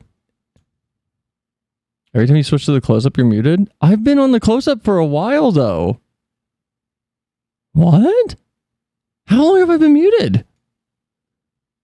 I was talking to you guys. What? You were responding to me. What? What? Just for two... Well, you'll believe me when you look at the... No. I didn't touch anything. Okay, if this is where I am, like right here, my stream deck is like... It would be away from me enough that I can't... I didn't touch it. Nothing could... Okay, I'm convinced OBS is just muting shit sometimes because I was... Okay, this is going to sound dumb. I'm going to break the wall a little bit. Sometimes whenever I am muted, and that's because I forgot, I go, OBS, come on, fix your shit. Because I'm embarrassed. I don't want to look incompetent. So I blame the software I'm using. This time it wasn't me. This time was not me. Why did it mute me? Am I hitting like a hotkey? Maybe I'm hitting a hotkey that mutes me. Oh, that was loud. That fucking killed me. Oh my god, I just turned on monitoring. That hurt my ears. Okay, whatever. Fixed it. Thank you for telling me. Too Human? Oh my god, I remember Too Human. Didn't this game get canceled and then come back? Yeah, it's everything's Halo from here on out. Everything Halo. Coming up, we'll be talking to Silicon Knights president Dennis Dyack about his upcoming action RPG epic, Too Human. Too Human had so much hype and it came out and it was meh. That's all I remember. Everyone at home, keep your iPod or Zune fed with the latest E3 08 videos. Download G4 special E3 podcast. Check out the X-Play. Would it be a dumb gimmick to bring back, look at the bottom left, look at this little like gamer pose thing? Would it be dumb to bring that back in some fashion? Feed at g4tv.com/podcast. Kind of want to make one of those for stream and put it in the bottom corner and it'll be like TikTok, YouTube. Actually, I think that'd be really funny. That'd be kind of fun, actually. You won't regret it. That's right. Stay right there, everybody. G4's E3 08 preview show continues. I just need douchey sunglasses. E3 08 Live is brought to you by Wendy's. What are they gonna say? Never frozen beef? Try our new nuggets? Try our new Halo Wars Frosty with real Covenant chunks? It's way better than fast food. Oh, well, I would have never thought of that, but okay. It's Wendy's. Sure. The Halo partnership was Burger King. Burger King is... If anything's a SCP of a fast food restaurant, it's Burger King. How is that place still alive? Does it look like I forgot how to type? Everybody, welcome back. Very special day. It's G4's E3 08 preview show presented by Wendy's. How much do you love Wendy's? Let's just dipping take a fry and a Frosty is just a dream. No, psychotic. Actually, if you put your fries on ice cream, I'm sorry, something is wrong with you as a human. Come true. They're junior bacon cheeseburgers? How do they get them into squares? Square patties. Square cows. Who knows? Today, we're skipping the hype and getting right into it. We've got a hands-on demo pretty much of every hot game this year. That's right. I think we have more demos than we've ever had for any E3. And all this week, you guys, we will be coming to you live from E3 with even... Sorry, how do they get square patties and the yes and of like, yeah, little square patties. I'm sorry, I hate TV acting for fake conversation. And more demos, like I said, and interviews, and... When I hear that, it's like the pineapple on pizza thing, is that I'm tired of hearing it. Wait, that you put pineapple on pizza, or you're tired of hearing people like me go, you're broken? play Halo Wars. We saw some Fable 2, Silent Hill, Look, Homecoming. But I'll be inclusive. I'll be accepting of mental health. I'll be accepting of problems caused by mental health. I'll support and I'll be very empathetic and I'll be very, very like encouraging. But you're actually broken as a human being if you're putting your fries in ice cream or some shit. I'm sorry. It is unfixable. nothing yet that really drips with 80s nostalgia. I think it's missing. Or I just hear, I put fries on my frosty. I'm such a menace. Tee. Now our next game answers a very important question. Still, that is such a fun attitude to have. Like, yes, we know you're weird. You like putting your fries at. Why are you trying to just annoy people? It's like the verbal version of you going when you're eating. Like, oh, cool. I'm unique. Yes, awesome. Attention-seeking behavior is really funny. Oh my god. What do you do when someone asks you if you're a god? Admit it. You say yes. Code Monkeys all new. Are rushed to meet a release date and the quality suffers. But in an odd turn of events, Ghostbusters, the video game, is really the closest thing that you're getting to an actual new movie. And Morgan has the world premiere demo. Let's watch all of Code Monkeys. Is that okay to watch?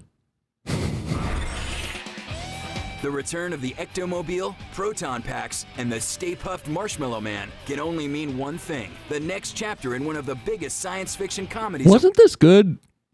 Wasn't this game good? of all time. Sierra's Ghostbusters, the video game, puts you in the role of a new recruit who joins the fearless foursome. Written by Dan Aykroyd and Harold Ramis, the game features voice acting by the original cast, new ghost hunting weapons, big boss battles, multiplayer action, and our favorite floating green goo, Ghostbusters the game I heard fucking slaps. This one? Joining us today for the world premiere hands-on demo of Ghostbusters, the video game, associate producer Mr. Ryan French. Thank you so much for dropping by and bringing us the game. Thanks for having me. All right, so we're going to take a look at this on the PS3, but it's not only going to be available for the PS3. I don't know why, but man, I if there's anything I would buy, it'd be that fucking X-Player giant like obelisk behind them. I would love to own that and just put it somewhere. Right, PS3, 360 PC for this version. And then there's a stylized Talking about Code Monkeys, I don't know about the Ghostbusters game. version for the Wii and PS2. And I don't trust Code Monkeys to not be a little too risque. then a third version for the DS. So everybody's going to be able to get this in some form or another. All right, you have Dan Aykroyd and Harold Ramis. He's writing the Okay, this is gonna sound insane. Why does this look like The Division? And then a third version for the DS. So everybody's going to be able to get this in some Specifically. form or another. All right. Right here. Why does this look like The Division? This looks like some. Oh, we tried to do The Division back on the Xbox 360, but the tech wasn't just there. But we did make a vertical slice. Here's what it looked like.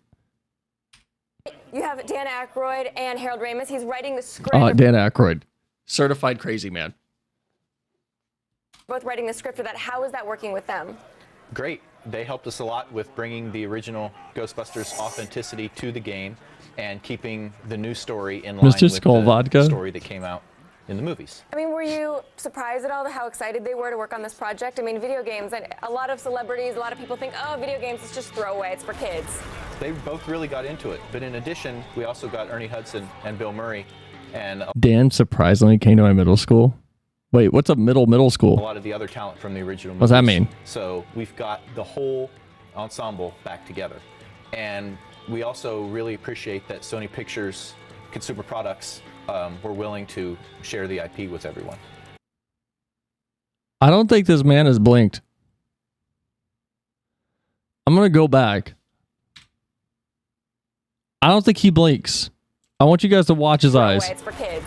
They both really got into it. But in addition, we also got Ernie Hudson and Bill Murray and a lot of the other talent from the original movies. So we've got the whole ensemble back together. And we also really appreciate that Sony Pictures Consumer Products were willing to share the IP with everyone. That does He does really quick. You're lying. always happen, which is key. So what He did not blink at all during that. was it like working with Bill Murray? Well, his VO is He the most blinked recent once. coming. You're lying. And a lot of the other talent from the original movies. So we've got the whole ensemble back together. And we also really appreciate that Sony Pictures Consumer Products were willing to share the IP with everyone. That You're lying. doesn't Oh, always he's blinking when you're blinking. I hate that. happen, which is key. So You what was it blinked like working one. with You're Bill lying. Murray? Shut up. Well, his VO is the most Go find a recent screenshot. and he brings a lot of the comedy to the Ghostbusters team, and having him stuff come in really pulls the whole ensemble together. Maybe he's really nervous. He slipped up and he's like, having him stuff come in. Okay, so what are we looking at here? Who are you? Who are you playing? You play as the rookie Ghostbuster, the fifth Ghostbuster, the experimental. The fifth Ghostbuster. Charles G. Buster. Crazy, his middle name is Ghost and his last name is Buster. He is built for the job. Equipment technician. And basically that means you're the guinea pig Good old for all the CGB. dangerous new stuff. Ray and Egon don't need to wear the dangerous stuff anymore, so they've got it on you, and they just kind of send you in first to go clean up. We should play this game on stream. But see, that means you get all the best toys. Yeah, you get all the best toys, and you're right in the action at all times. Okay, so let's talk a little bit about the gameplay mechanic. How's basic gameplay going to work? I've never seen Ghostbusters. I'm just going to be honest. So if we ever played this, I would have no idea what's going on. Control, and there's obviously combat where you are blasting at ghosts and capturing them. Best toys, gamer. And the proton beam and trapping them. Oh my god, it's like fucking Twilight Princess with the Link Wolf vision. Here, you're I also haven't watched using the PK Ghostbusters mirrors either. and the paragoggles to hunt. I've through the seen like environments clips from it and it does the look other funny. ghosts that are hiding from you. Some are going to jump out and attack you, try to turn you into a ghost yourself. But a lot of the others are kind of hiding. That's a clever way to say they want to kill What you. about the money system? Well, you may notice as he's playing through that you get money for catching ghosts, Ooh. and you're also docked money for destroying objects in the world. The whole world is very destructible, and you're going to cause thousands and thousands and thousands of dollars worth of damage as you're going through. But luckily, you get to upgrade your equipment as you go with the money you earn. My But the typing's real city is bad. fully My built talking's for real bad, everything to man. destroy.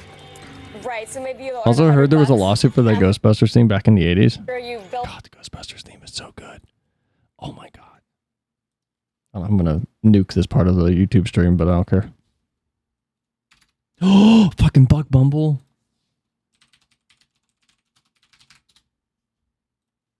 What about now? It's time to rock with the biggity buck. Bumble. What about now? It's time to rock with the biggity buck. Bumble. Bum to the bum to the bum to the bass. Bum to the bum to the bumble. Love this song. We gotta play this. Bum to the bum to the bumble. Bum to the bum to the bum to the bass. So good. This is what the German intro for Naruto should have been. Instead we got Sasuke, he's really cool. Sakura the beautiful.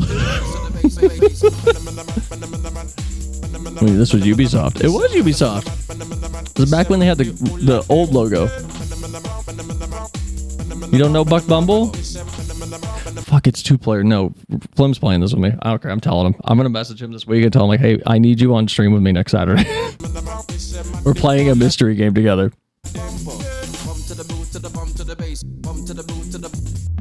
But what is Buck Bumble's multiplayer? Hold on.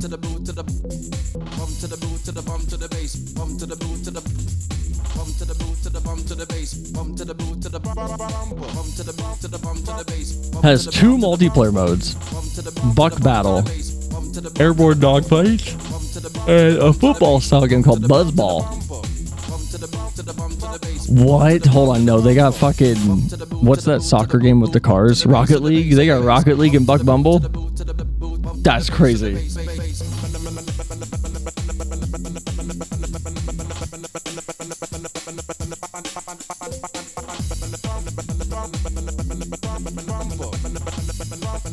Come on, this theme's great.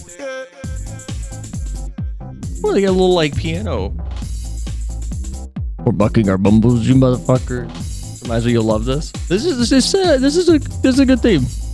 I miss box art like this where it was just like a logo, character, single enemy in the background. You know, people don't know, but Buck Bumble is actually a sequel to the B movie, retroactively. Jerry Seinfeld said so. What a good theme. Hold on. I gotta see what Buck Bumble Buzzball is. Hold on. I don't know who these people are. Sawsome Brothers? I don't know who these people are. They're I just want to see. I just want to see what this is. Rocket League. Oh, except way better. Oh my god, it is Rocket League. Okay, Z is to shoot. Oh, R does a loop-de-loop. What? Hold on, someone PC port this and make it 4v4. You're just like, what? What's, I don't, Mark. I'm better than this. 2016. Dude, I'm not better than that. I barely am funny. Okay, B is to break. Mark. Okay. I'm going for... No. I think I'm funnier off stream. So this is I'm gonna be Rocket League, honest. right? Yeah, this is Rocket League.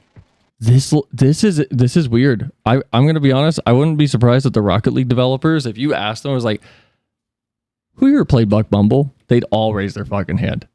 Except I like this game. Terrible. Do we shoot each other? This is. I think we can. There's no music also. This is Star Fox 64, right? Yeah. This is so weird. It's like watching Rocket League's inspiration, honestly. All right, that looks cool. Here, hold on. What'd you send me? Oh, Terminal Montage did a video on this? I forgot he existed.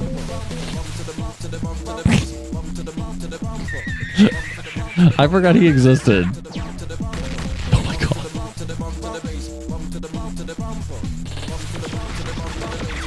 That's what it's like.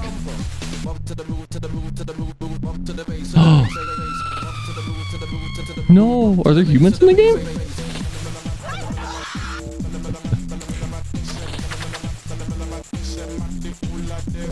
Why would Buck Bumble cut the phone cable though? He's a hero. They got a huge house. Oh my god.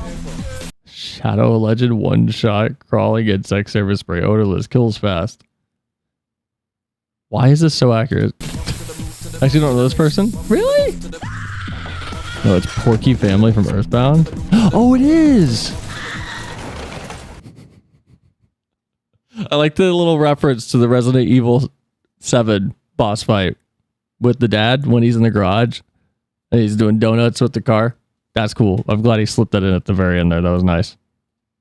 All right, sorry. I gotta listen to the stupid chorus of this where it's. I'm sorry. I gotta listen to this. Hold on. Y'all got me thinking about this song. This song's so good. I'm just gonna sit here and take it in. What a good song.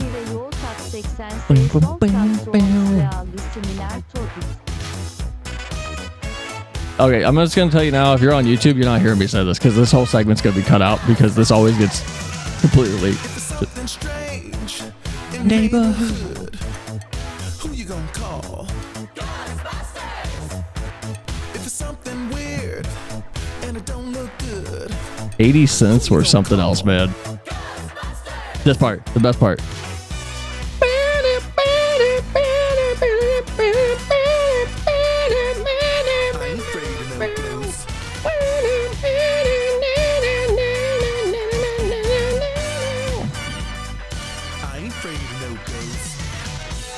Okay, that's all I wanted to hear.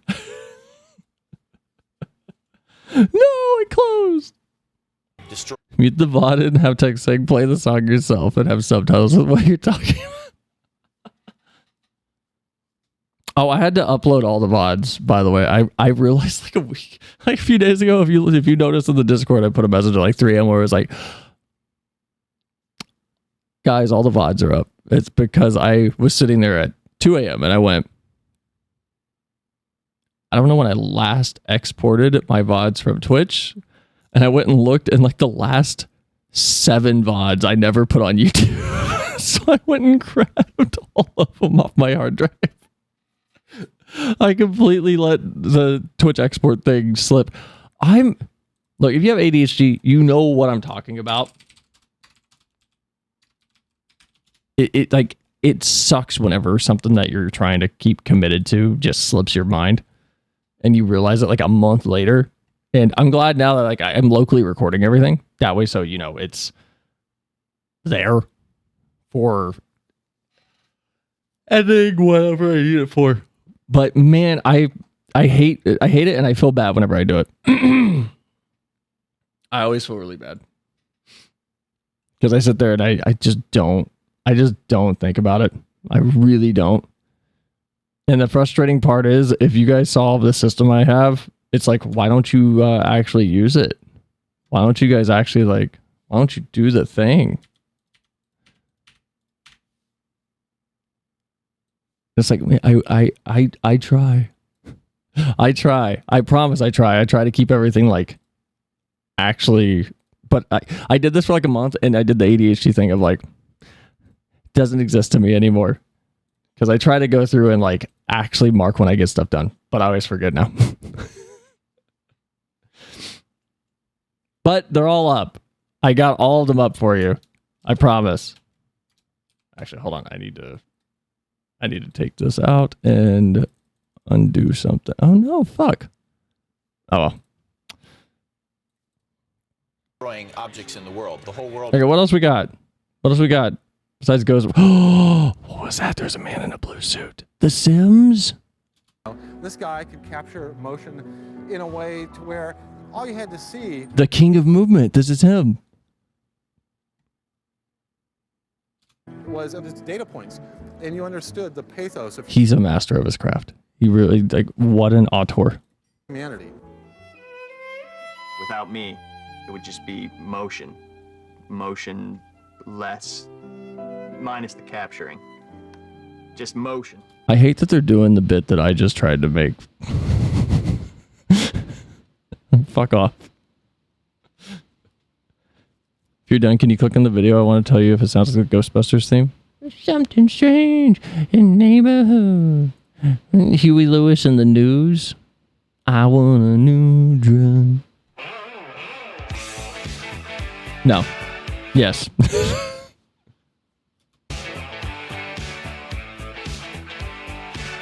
Yeah, no, this is it's not exactly like it, but I can tell it's probably heavily inspired, or one of them was inspired by each other. Yeah, I can hear it. Dun, dun, dun, dun, dun, Ghostbusters. Who sued? Huey Lewis and the News? Who sued? Huey Lewis or the News?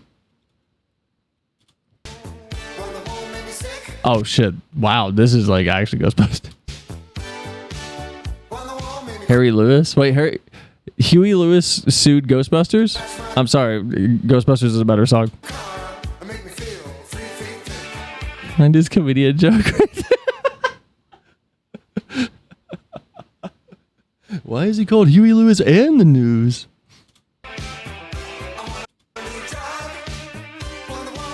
What's with that?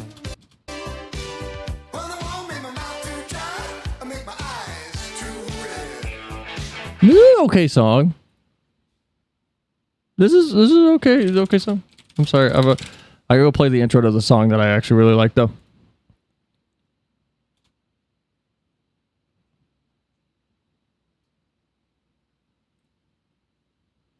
I gotta play the intro.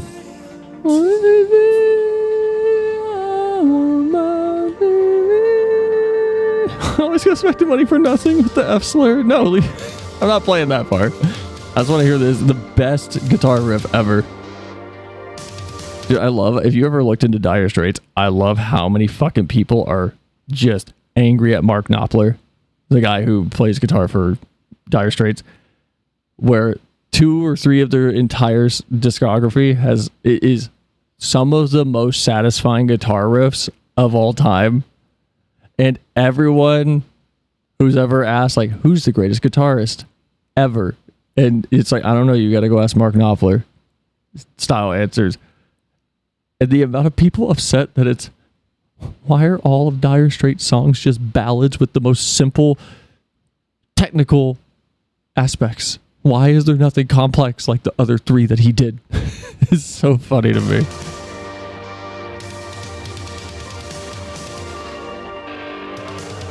Oh my god, that man looks like the little exclamation point that would pop up and it's curved, like on old Microsoft products.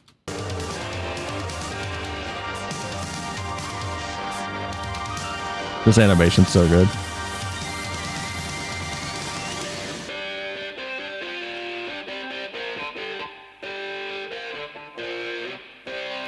The best.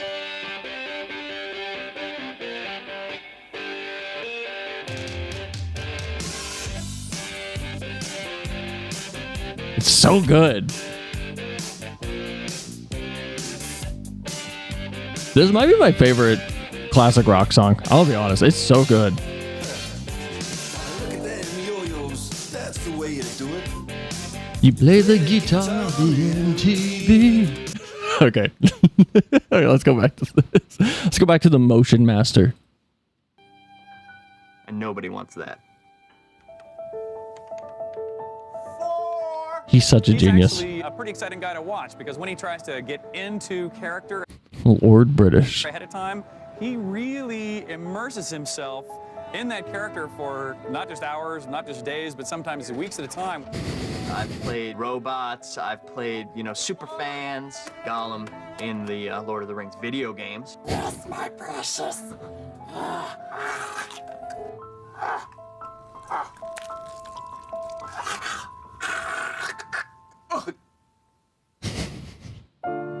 This is a YouTuber bit. Really sad to see now. No, Sting wasn't from the Police was in this song? I did not. A character. I don't even know who Sting is, dude. I'm gonna be honest. I know who the Police are just because I know their drummer did the entire soundtrack for Jack and Daxter. As just so creative, with such creative potential, has just been, abused by our industry. It's just heartbreaking. There's nothing wrong with doing a hot coffee mod. We ready to go? All right, let's do this. Oh, girl, you should be getting paid for this.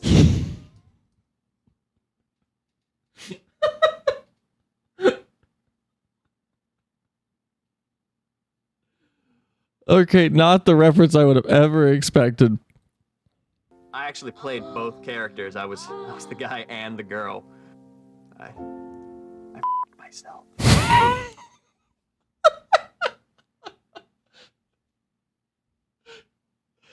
Oh my fucking god. I did not expect this to be any reference they would pull out for anything ever. Is that good? You guys want another take on that one? Okay, I'm sorry. They made his fucking penis so large. They made it so big.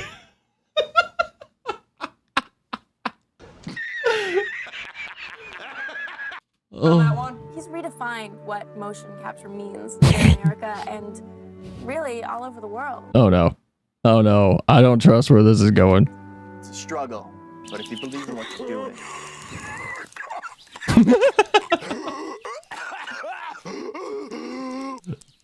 Unfortunate placement. What kind of place is this? It'll pay off. Because there's one motion they can't capture. That's emotion. Oh my god, that's a David Cage line if I ever heard one.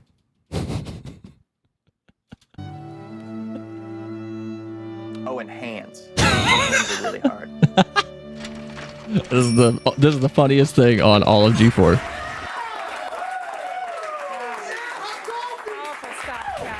Hey guys, remember, if you can't write code, there's still hope. Did you hear the guy yell hot coffee? At that other big convention coming up very, very soon. Yes, thank you, Olivia. E3 is sorely. Oh my god, we got another question coming in hot. Hold on. But don't worry, that's no problem because G4 Stay Out of the Sun Summer continues with another huge event, Comic-Con 08 Live. Yeah. Yeah, we're taking you inside I miss TV. San Diego's pop culture phenomenon with an unprecedented 6 hours of colossal live coverage. That's right. No one else has G4's access to the events, the comics, the movies, and of course, the stars. Yes. The fanboys are back, and this time it's serious, so do not miss Comic-Con 08 Live. Don't worry, I That's would July never Kevin 24th Pereira. and 25th. You guys can check out g4tv.com/Comic-Con if you want more info. It's convenient like that. Yeah. Well, after the break, Dennis Dyack will be here to talk about his latest project. Man, they keep saying he's gonna be here. I haven't seen him yet. Later on, we're going to lock ourselves up for a couple hundred years or so with Todd Howard and Fallout. Okay, I need to know if they show the baby scene intro where you're like a toddler. I need them to I need to see if they're like, oh my god, how innovative. So get ready for our exclusive world premiere demo. Come on, no, where's the question? G4tv.com/E3 and we. Coming up, we'll talk with Bethesda's Todd Howard about Fallout 3 and then bring you the exclusive world premiere demo of this open world end of times epic. But first, it's time to find out what you guys think about this year's question. 2008 will be the year of what? What? Will it be A, fighter, B, RPG, or C, shooter? Feel like shooter games were really popular around 2008, so I'm gonna say it's probably gonna be whatever FPS is out. Probably not gonna be a fighting game because it's not Evo. You ever seen Welcome to Eltingville? I feel like you'd love it. What is it? Tell us what you guys think at g4tv.com/E3 I don't know what that is. or text E3 to G4TXT. That's 44898. Oh my on god! your mobile Hold phone. on, I need to text on my mobile phone.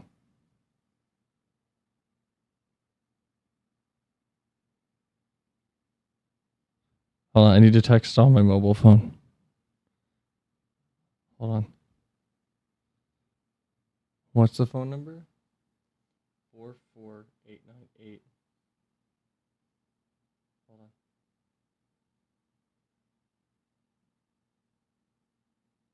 E3.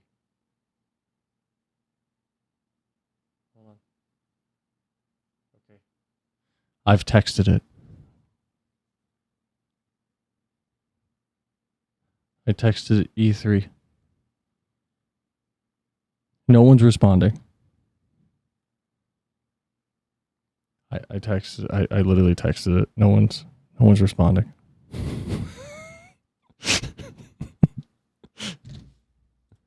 To vote. You guys, we will be back later with the results. Call of Duty Modern Warfare is everywhere. We Oh. want to go over to Kevin and Morgan, who are feeling very social. And Kevin knows what I'm talking about, right? Kev? No? Huh?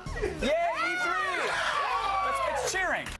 It's like a bunch of comic nerds and the most toxic aspects of nerd culture. It's very mean kind of humor. Wait, DM it to me.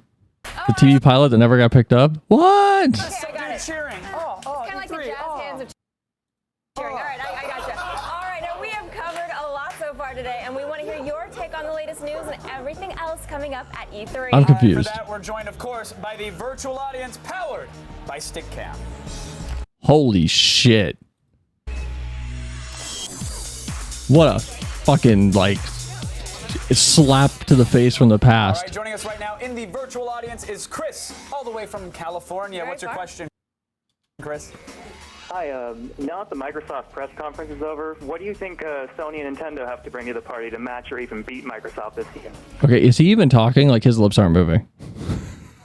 This year. You know, I don't think Microsoft brought anything that massive that we hadn't seen before. I know there's fanboys saying Final Fantasy 13, and I'm saying That's 2000s looking bad. I could think. It was a well-rounded press conference. They brought a little something for everybody. It was well-rounded. It was well thought out. They put a lot of planning.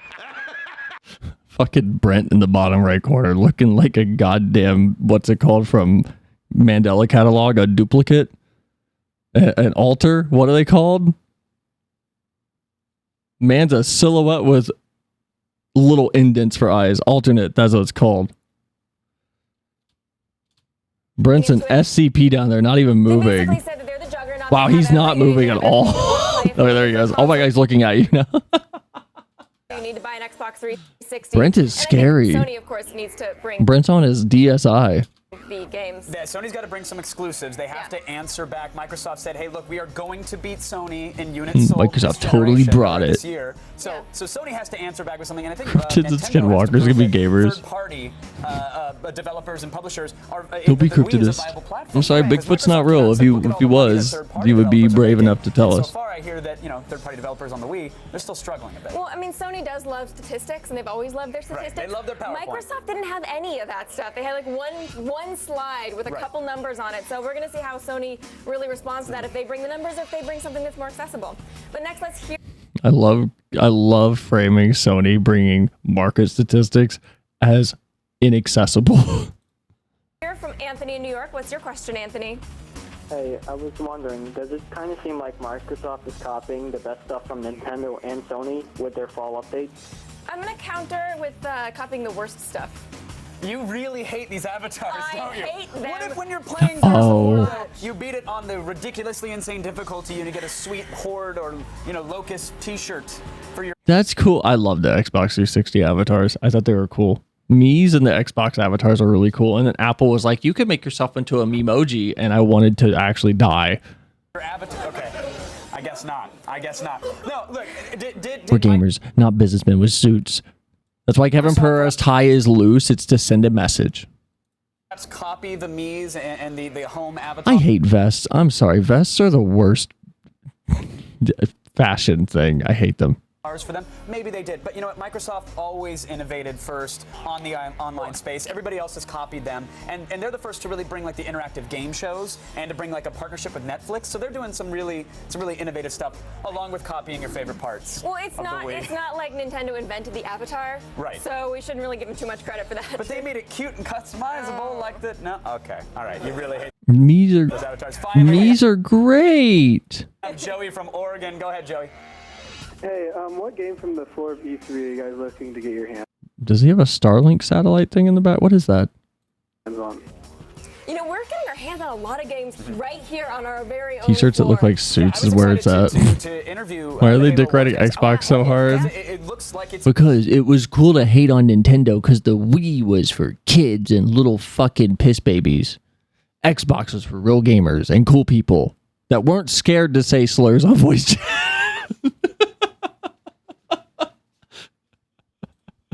easy to control with an actual Xbox controller, which is still confusing to me as a PC gamer to know that you could play an RTS on the console. But I'm excited. PC gamer, what? The 3 games out in 2008 for PCs. Okay, Kevin Pereira. I want to embarrass myself at the Lips booth. I'm shaking that motion-sensitive controller, and I'm taking. You are not. What was that girl's name? Duffy? Not. Hillary Duffy? Huffy? What was her name? Just Duffy. Duffy. Well, just Duffy is going down when I get my hands on that Lips controller. You're going to plug your Zune into your Xbox, and then you're just going to rock out. That is it. All right, virtual audience, thank you so much for coming by. Now let's go over to Adam, who's with one of gaming's biggest names. Now, Too Human has been in development for around 10 years. It's kind of ironic Too Human flopped when it's called Too Human because humans are very flawed. And the game was very flawed. I mean, kind of poetic, actually.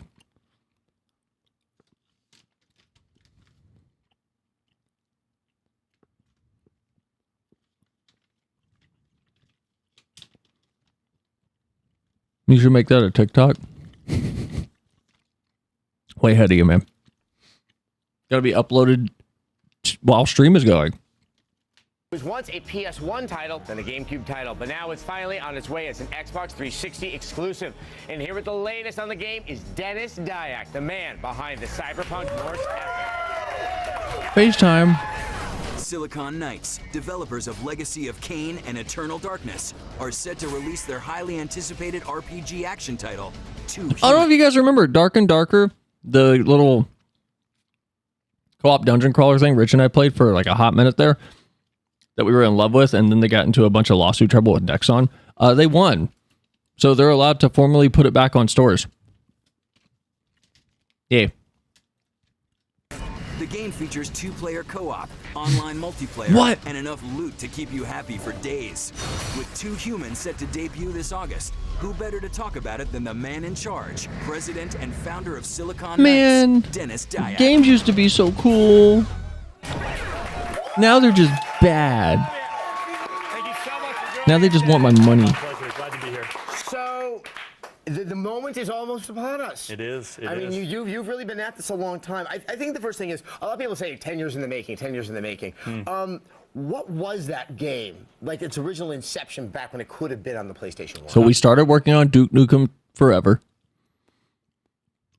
It's totally different, and I think we went through some development on the PS1, but when we became a second party of Nintendo and we worked with them, we really didn't do a lot of development on it. And then when we moved away from Nintendo and started working with Microsoft, that's really where the gestation started, and we really started working towards the incarnation. The gestation of my video game. Hunting and gathering, the live play, and it's really been a regular development cycle. Now, when did Too Human really become like that was the primary thing that you were working on? Was it always in the background while you were working on games like Eternal Darkness or working on the Metal Gear Solid game? Yeah, Silicon Knights always has a lot of. They worked on an MGS game? What game? Metal Gear Acid? Ideas in the back burner, and if it's a good idea, it just survives. So we've really we've always loved Too Human, and we've always wanted to get to it. And so see, I'm gonna just support his little quote of, if it's a good idea, it survives. So anything that you liked that I ever did on stream that just seemed to disappear, that just means it wasn't a good idea. Or I forgot. One of the two. After you we decide. finished, Eternal Darkness and moved on to Metal Gear, we had our sights set on Two Human, and we just went for it after we finished. So. Now, obviously, even from that point, it has been a fairly long development cycle for Yes. you. What is that like? I mean, obviously, it's tough even to try to do a game in 2 years, so much less, 3 or even more than that. How do you stay with it and stay focused? All right. So I need Adam Sessler to swap this man out right now for the head of fucking PC Star-filled game. What's it called? What's that? Star Citizen. Bring that man in. The guy that's gotten millions and millions of dollars, and he's still not released a video game with his team. It's just the love for the game, and we really do have a lot of passion for the things that we create, and I think everyone at Silicon Knights wants to make the best possible experience that we can with every game, and each time there's something different with it, and I think Two Human really stands out on its own from the previous games that we've made, and really sort of takes It does. It stands out because it had lower scores than all of Yes, them. it definitely is. Now, was it always going to Speaking be as a time cyberpunk traveler from the telling future. of Norse mythology, or were there other iterations of? I was excited for this game when I was a kid. Well, that's a pretty funny event. I was genuinely stoked to play this, and then it just was not great when it came out, which actually was kind of a bummer. Or maybe just near the end of Metal Gear, we're talking about what we wanted to do with Two Human, and we always had Norse mythology in there. We always sort of cater a lot of research into what we do with all of our games. But then we were kicking back and forth what we could do to make it really stand out and be different. And he said jokingly one day, he goes, "Why don't we just retell Norse mythology?" Because he was frustrated because we were trying to work out ideas. And I looked at him and he just went, "No, no." And I go, "Yes, yes." And then we started working towards it, and that's how it came to be. Be careful what you say at work. It's a God of War Ragnarok ripoff. Or something like that. Exactly. Now the game, you yourself Kind of scary. described it I thought that has was X-Play for a similarities second. To Diablo. I have to say, after playing it, I find it a little bit more complex like that. What do you think is the best way to Okay, describe where's the Nintendo stuff? I want to hear about Nintendo. What is that? What's this game? Over the top speed, but we put a lot of like cinematic. So when you pull off like a move like the cyclone of the vehicle melee. You watching Ronin? Yeah, all the Ronin, all the Bourne Transporter, identities. Bourne identity. What is you this see him game? Flying around the world in like a taxi cab. Wheelman? And mini cars, we totally have that. It's more about you having the driving skill. Wow, I not forgot having that, about this like, well, game. if I don't get the Okay, where's the Nintendo stuff? Or the Fallout? I gotta listen to Todd Howard. I'm sorry. I need to see if he still was a crazy, like, we need 16 times the detail. We're gonna give you actual leather bags. Here's a vinyl bag. Because our next guest can fill us in on all the gruesome, amazing details. Sorry, Two Human wasn't super good. I want to hear about this instead. Executive producer Todd Howard is known for God, he's so creating young. expansive and detailed fantasy worlds. After major success with the Elder Scrolls series, Howard and his team are headed to the apocalypse for their next adventure. Fallout 3 continues the tradition of open-world gameplay, player freedom, and the feeling of being immersed in a completely new world. But it's not pretty, and you'll need to be smart and ruthless to survive. Man, All right, Todd, it's so good to have it does bum me out. People were hating on Fallout 3 though.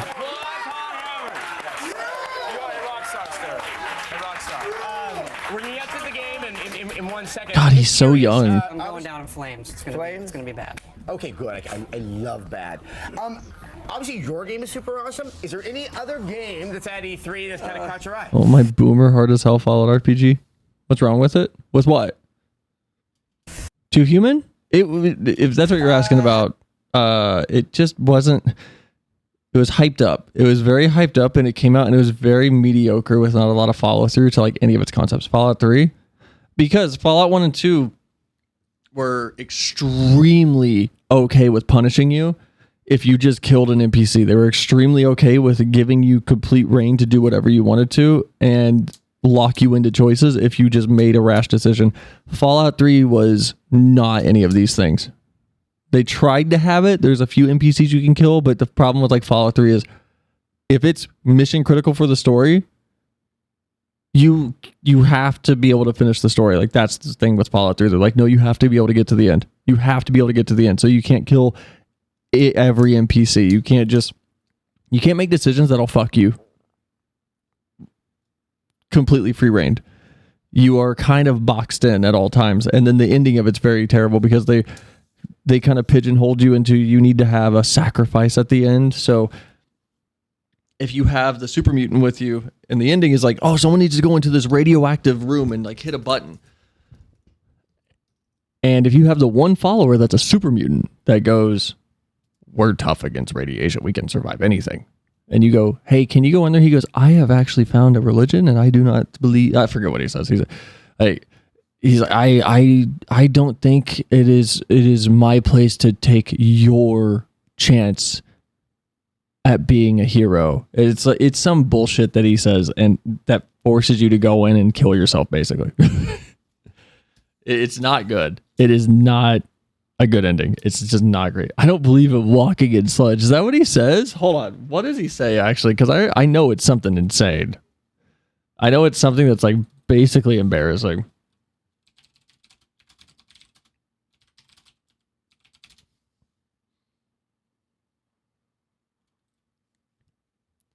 Oh, and they added a DLC that altered the ending and let you actually send Fox in, who was the super mutant, and it was not good. If the radiation is bad enough, you won't have much time. I won't forget what you've done here. No one will. I remember playing this and talking to every single fucking person and them all saying, no one will forget. Thank you. No one will forget. You will be loved forever. It's like, no, one of you go in there for me. It's like, no, you have to do it. Thank you.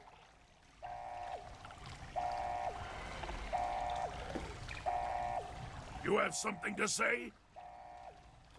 I need you to go into that chamber and turn on the purifier.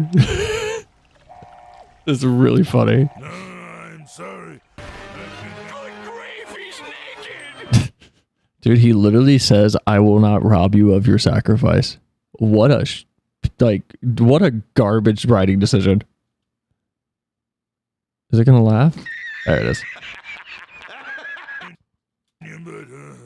No. We all have our own destinies, and yours culminates here. I would not rob you of that. It's so lazy and terrible. It is not Fallout to have anything pigeonhole you into a decision. The point of Fallout is you're playing an RPG that is so open-ended that if you just want to go, you know what, fuck this, you can just walk away from whatever. It's just so stupid. If you insist, but do be careful, kindness. He talks like a creeper from Scooby-Doo. It's so gross. It's so gross. It's so terrible. It's just awful. It's just not. It's awful. Fallout 3's ending is annoying. Some time at the Microsoft briefing to play with Resident Evil 5 and the Capcom guys, and that game is off the hook. Yeah, and that is really good stuff. It's so gorgeous. Yeah, it's great. Co-op now. It's going to be amazing. But I want to ask you about the PC industry in general. I'm wondering, have you had that moment of silence for the fact that it's sadly a platform that's dead? Apparently, I mean, everybody for the We're last doing Fallout in the PC. I know every year people say the PC's dying. I mean, why do they have to? If it's dead, they wouldn't have to keep saying that. So obviously, it's not dead. Exactly. It's like one of those creatures that won't die at the end of a horror movie. Okay. And That's crazy that people are like, PC gaming's out. PC gaming's on the way out, guys. It's dead. PC gaming, the thing that makes the video games that would probably be able to play it better than any fucking console, it's fucking out, man. It's going away. with that, let's go look at some of this wonderful game that you brought with us. All right, so here's Fallout 3. I'm gonna play and talk. PC game's over. It's all about the consoles now. Xbox, Wii. Does PC sound like you're going Wii when you play it? No, because it sucks. It goes, P, do you see it? It's my piss. See what we can do. So here I am out in the wasteland. The game does take place in post-apocalyptic Washington, D.C. in the year 2277. So as you can see, it's very green. World, I'm kind of on the outskirts of the wasteland right here. And, you know, we're really pushing the hardware in the 360. And then Steam came out, and then Half-Life 2. Actually, it was 2008. Why were people saying that? Because console wars. Because Xbox is better than Sony. Because Nintendo's for baby children, not real hardcore gamers. Here. Yeah. You can play in third person if you want. or first person. Now, are we looking at tech that's functionally what we saw in Oblivion, or is it completely new? We started with the Oblivion stuff, but you learn a lot making such a big game on the platform, and we're really, really pushing the hardware. We're drawing easily twice If this man says the creation engine, I'm going to end this fucking stream. as many objects. The 360 just chews through doing all these level of destruction. We've rewritten all of the pixel shaders over again. There goes our iBot with the voice of Malcolm McDowell. He's the president, John Henry Eden. Now the president and this whole group of the sense that there is somehow. I'm baffled he didn't say creation engine. How does that work in the game? Well, it's kind of supposed to be mysterious, so you'll find out. You kind of see these iBots and they're broadcasting, and then as the story goes on, you find out more and more about what is the government doing and who is the government. Here are my various stats I have. Charisma. And right now we're looking at all your stats on your wrists, easily accessible. Right, so it's cool. We spent a lot of time. Our joke was we ran out of places to put pixel shaders, so now I put them on the fonts. Right. We spent forever on like this retro 50s device. We have lots of perks. It's so strange hearing him talk about Fallout for the first time to introduce it to people. That's really strange. From the previous games, like Bloody Mess, which does that to people. And lets Actually, for some of our audience, blood sausage. Let's get a sense. How do the perks work in the game? So when you level up, you get to pick a perk, and then that's like a special ability that your player has. It's over the top in some ways. Different things you can do. Crazy hearing it described this way. One of the best icons I've seen in a long while. But what are some of the other perks? My other favorite one is Mysterious Stranger, which is you pick it, and then once in a while, a guy will just appear and help you out. So the way we do is once in a while in VATS, if you don't kill a guy, Mysterious Stranger just pops up with his fedora and bam, and just kills the guy for you. Oh, I need a Mysterious Stranger. Let's jump back in the game here. Todd went from like a 4 to a 9 for half a second there with his BAM. Let's see the game here. And you said VATS, and for those who didn't get a chance to see the press conference, for those who still haven't read up on the game, can you describe VATS and how the system works? VATS stands for the That's so crazy hearing them talk about it like no one knows what this is because no one did. Vault-Tec assisted targeting system, so it allows you to pause time and queue up moves. I'll show some of it in a bit. Yeah, let's go take a look. Turn on the radios that are broadcasting. I like my marching band music. There we go. Yeah, the moment this demo came on the screen. I got Fallout was kind of a niche IP. It was back. Oh my god, I can't talk. Back then, yeah. Hold on, let me switch to the sniper rifle. So you can do this in real time. Oh, nice. Where's the other guy? Shoot me over. So this is VATS. If I press the right bumper, it's going to go into VATS, and then I can queue up individual body parts. And so I can say, okay, here's my percentage chance to hit, and then queue up these moves, and then zap. Then it pulls you out. You get the cinematic. Bro, that shit was probably the coolest though. If it's the first time you're seeing it.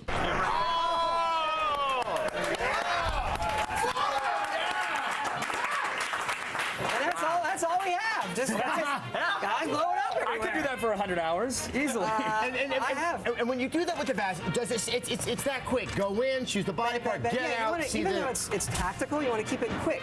And it's optional, so you can play it like a first-person shooter, or you can do that. This is one of these protection pods you can get in and kind of avoid things. There are skill books you can find. This is a Chinese commando, so I'm finding stuff in there. And you can actually find magazines. So what I'm doing here is, that's under the aid category. We have various drugs and things like that, but the Chinese Army Spec Ops manual is like, you consume it like in the previous. You read it, now my sneak skill goes up. Right. But then you also have various drugs you can take, which help. No, Todd, you're doing it wrong. You just mash the A button and pump yourself full of literally anything you have. Help you out. And then these are also addictive. So if you abuse the drug. No, mash A. Use everything. You can get addicted to them, and then you have to stay on them, or your stats are hurt. So a really nice balance with how all of that works as well. Life's just hard in the post-apocalypse. Apparently. Now, I think we're going to stop down for a second, and we're... It's so... I'm sorry. I'm still hung up on just them being like, so Fallout is this post-apocalyptic game. It's a role-playing game where you can do anything you want. Cut to now. Fallout 4... You do the vault thing. You guys know at this point. We have a building system. It just works. MMO's coming. It's going to be terrible. And go to break and come back and see even more good stuff. And I believe you have a special surprise that I don't even know about. Just for you. It's just for me? Yes. Special surprise. No, we're jumping ahead. I don't care. Talked about it, looked at it, admired it, and we just got our first taste. That's right. Can we please play some more Fallout 3? Please check it out. Yeah. Daddy like you. I like So we're coming up on a raider camp here. I already did the sniper rifle. Let's switch to the, let's do grenades. Yeah, why not? Let's Did anyone use grenades in Fallout 3? Or even New Vegas? I feel like anytime I got them, it was, well, I need to get these out of my inventory. That was the decision. It was never like, oh, these would be really useful here. It was, these weigh a lot. I don't want these. I'm just gonna like boom, boom, boom at the next few enemies I see. Let's check a little main, Adam. Not gonna use VATS, or there we go. Not on this. Let me see. Can I get some guys over here? Yeah, we'll do it to him.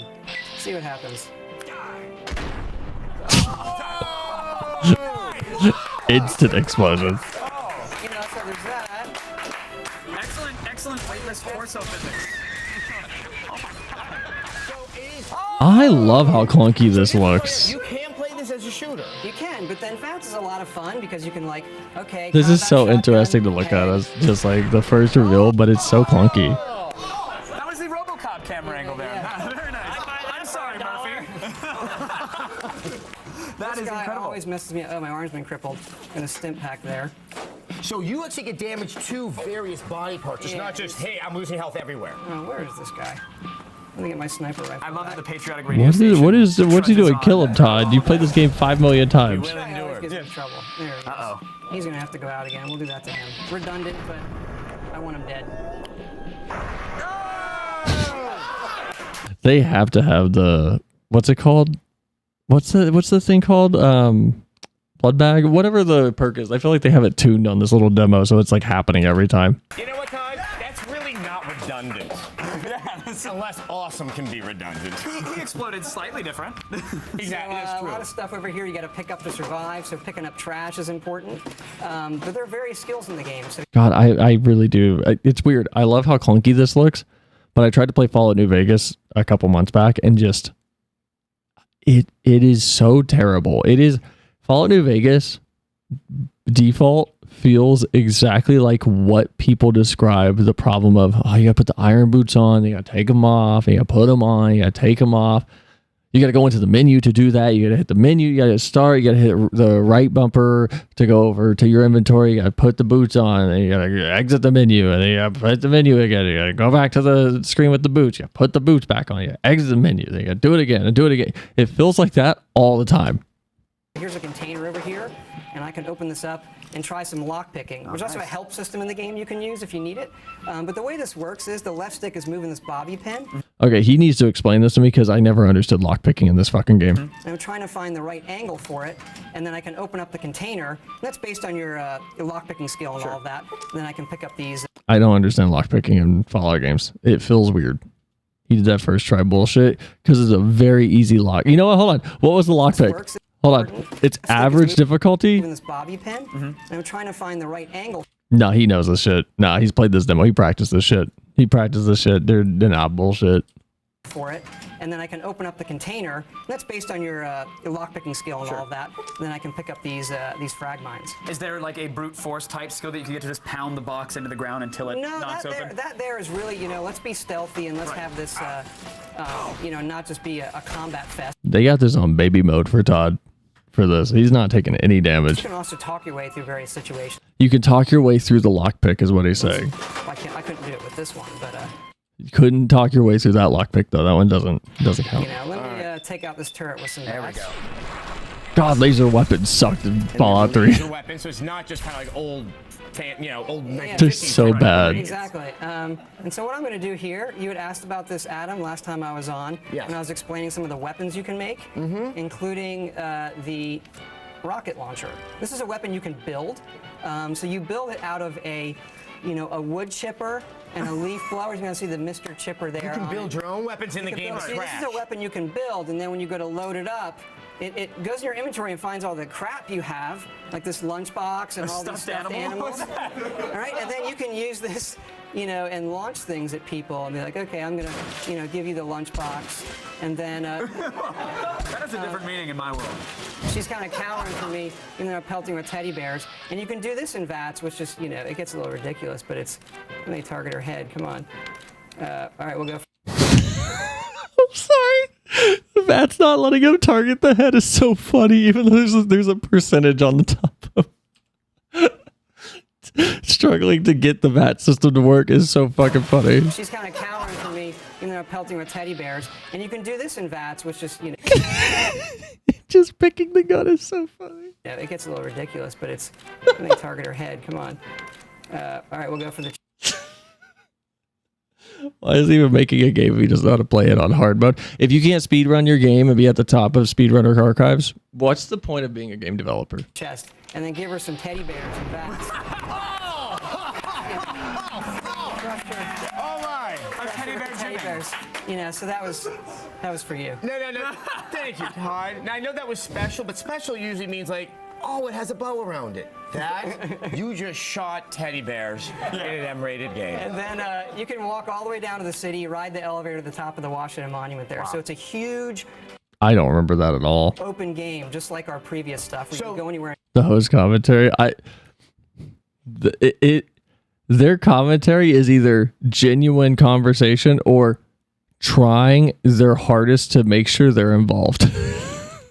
And do what you want. And when you say you can go there, you're saying you can go there without much loading or with any loading at all? In that case, because the city is, you have to go Oh my gosh, so crazy that we're talking about loading. through the metro tunnels. So you're going to have to go through a load, which is a level that you play through full of ghouls and scary things. Full of gruels.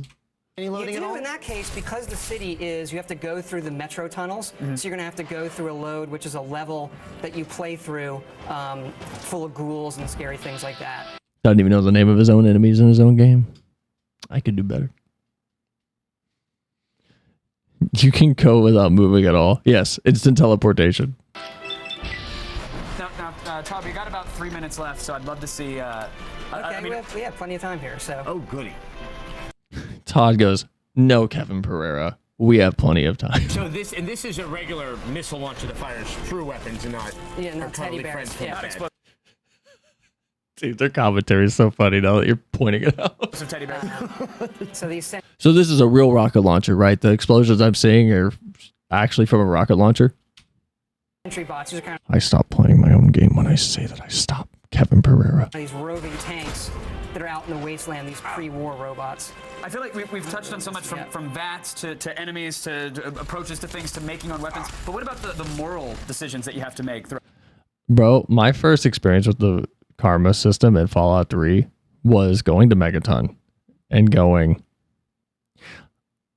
I wonder how the Karma system works. And I crouched down at a restaurant. I waited till or like a little restaurant thing, like a little like side street food thing. And I went, huh. Why would they be mad at me for stealing a fork? That's strange. So I crouched and I was like, oh, okay, so the stealth mechanic actually works. And I was like, oh, so they won't notice me. It's not red, so I can take it. I picked the fucking fork up while it was green, and it said, Megaton hates you. And then they all started shooting me, and I went, wow, such karma.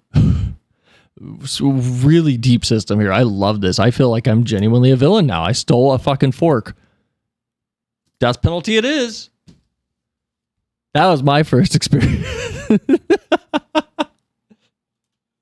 Yeah, you can be a good or bad person depending on who you side with. I was the worst type of person. I stole a fork, and I made the city of Megaton destitute. I detonated that goddamn bomb in the middle of their city because of that shit. I was so mad. The moment Tenpenny was like, would you like to? I went, slap that shit. The things you do, if you do quests and help people out versus shooting them in the head, with teddy bears, you'll be a good person or a bad person, and then maybe you'll become friends with the Brotherhood of Steel, who's made the Pentagon down here. They're like their own personal fortress. But you have to watch out for certain bad guys, like here come the Enclave. These are one of the, you asked about that iBot, they're one of the main bad guys. Name 5 evil things the Enclave have done. I'm sorry, Todd. in the game. When I blow up the entire place and kill everyone, Megaton is indifferent towards you. Does it give you a karma change if you blow up Megaton? That would be funny. It should set it to like neutral, and it should say nobody's aware of what you did. Did it say that you discovered a new radio station or that you picked up a new signal? I did. So you'll get a message when you pick up a new broadcast, and then I can turn on my Pip-Boy and listen to that. It's a good way to pick up quests where they're, You've discovered Limp Bizkit Radio. Oh, sure. LBR. On, hearing somebody who needs some help. I think you're about to nuke this guy. Yeah, so I have the Fat Man, my mini nuke launcher. Yeah, I have a mini nuke launcher. Yeah, that's fun for cleaning up in the hard battles like this one. So we'll let him have it. Oh, nice. Let's see it. Come on. It's pretty cool.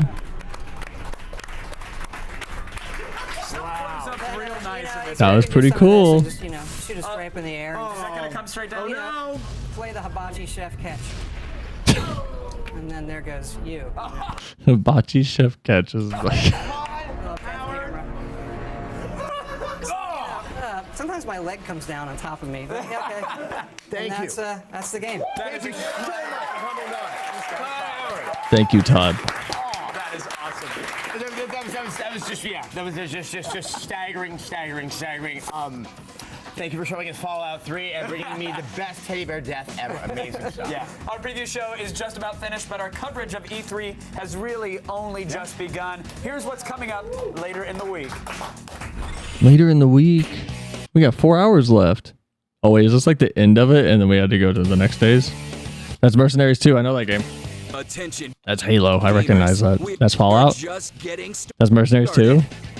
There's more Mercenaries 2. That's Resistance. Fall of Man. No, it's Gears of War. My bad. Exclusive games. We'll go hands-on with the new meaty. Attention gamers, E3 is closing in 25 minutes. Multiplayer modes in Gears 2, the Prince of Persia reboot, co-op zombie fighting, and Left 4 Dead. Wow. Left 4 Dead being on there is insane. That's crazy. That's fucking wow. Wow. Watching these now, it is very much a like 20 minutes of like, yeah, cool, I remember this game, and then just a whiplash of, oh my god, the greatest thing in that genre. 2008 was crazy. You know what? Hold on. What came out in 2008? Because that's crazy. Like, that's actually crazy. Hold on. You got me curious. Hold on. And by you got me curious, I mean I got me curious. I need a song. I'll play this song. This song's cool. From what I've seen, late 2000s in general, early 2000s and like mid and late specifically had so many good games. But let me check. Let me see what came out.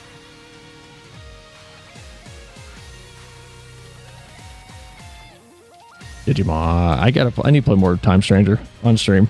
I'm still playing it off stream, like a little, like slowly, but I feel like I beat it more.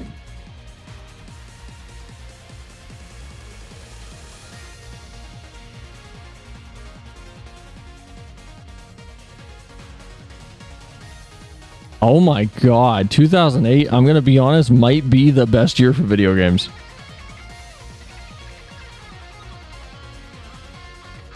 Holy shit.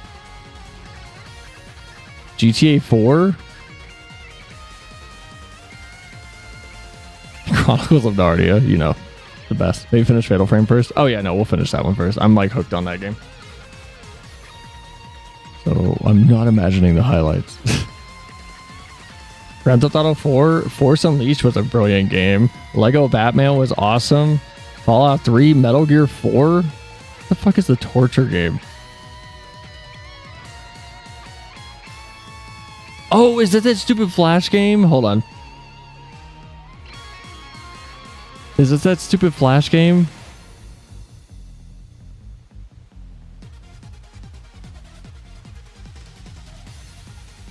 I remember this. I remember this Flash game. Oh my god.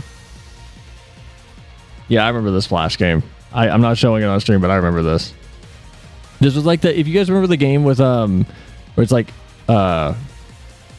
Abuse Buddy or whatever, where you could like just throw grenades and stuff into the little room and he would bounce around. It was that, but more gory. Saints Row 2, World of War, Dead Space.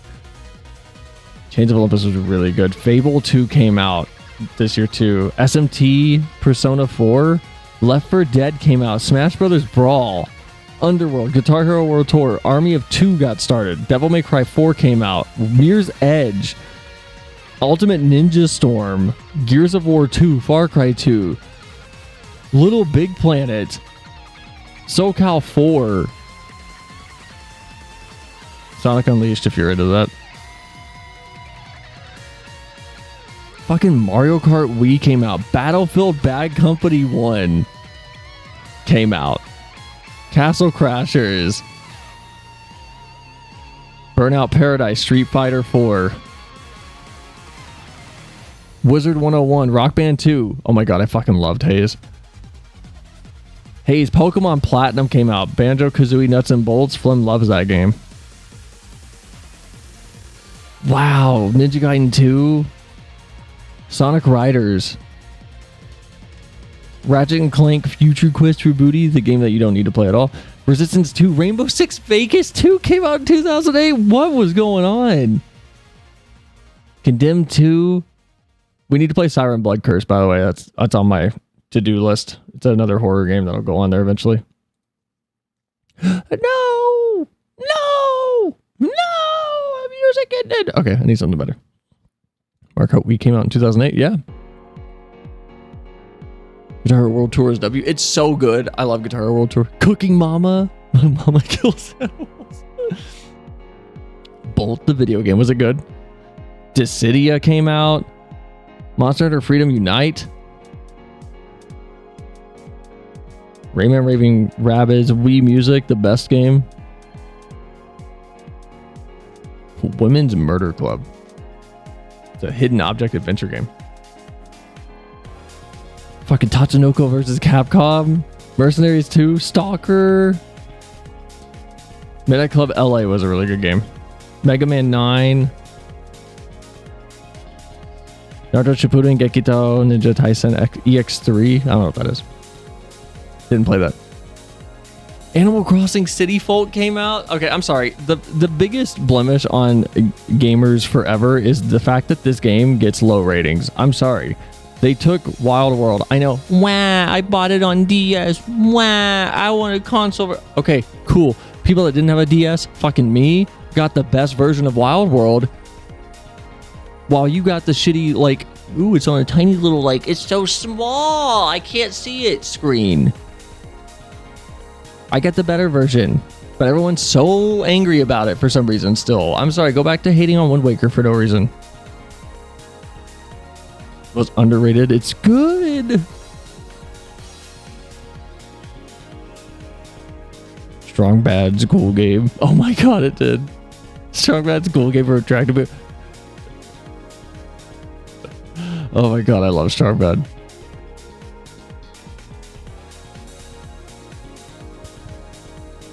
Fucking School Days came out in 2008. Are you kidding me? Oh my god. Hold on. Did School Days really come out in 2008? That is crazy. I'm sitting here going, man, all the great games came out. Fucking School Days came out in 2008. Is this really the original? Oh my god, that's hilarious if it is. If you don't know what School Days is, it is a visual novel that is probably one of the most well known in that circle, being like visual novel fans, for insane batshit yandere stuff. And they made an anime for it, which I would recommend for one reason and one reason only. If you would like to see an adaptation of a visual novel where for some reason the director went, what if we just adapted it, but you pick the worst choice every single time and we adapt that path?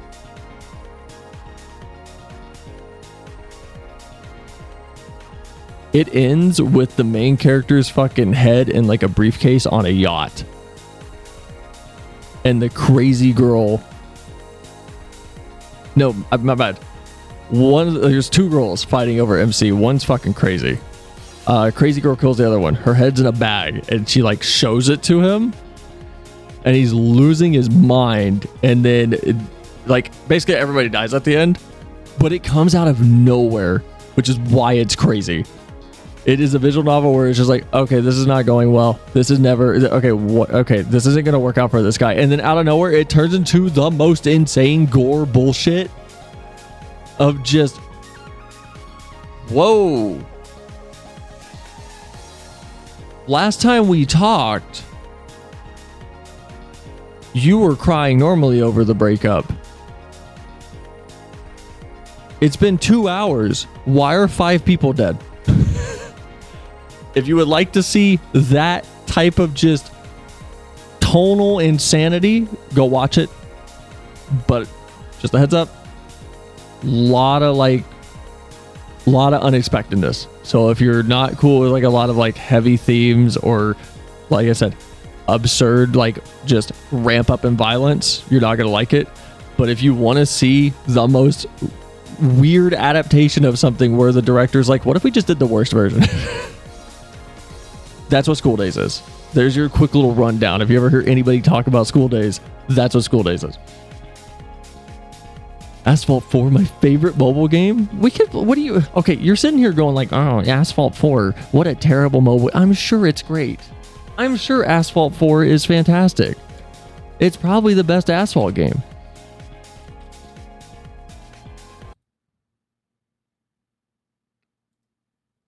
Like, are you going to tell me this is bad? They got a fucking Bugatti Veyron.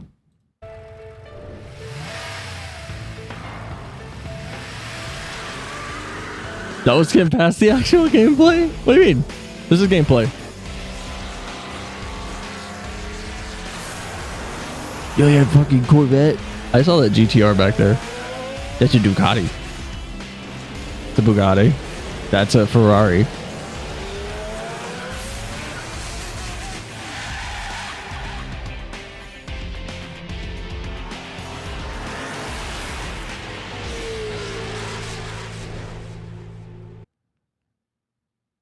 I'm going to be honest, I'm actually baffled a game from this time had the girl, like the quintessential woman waving flag in tight clothes, and they didn't market it harder.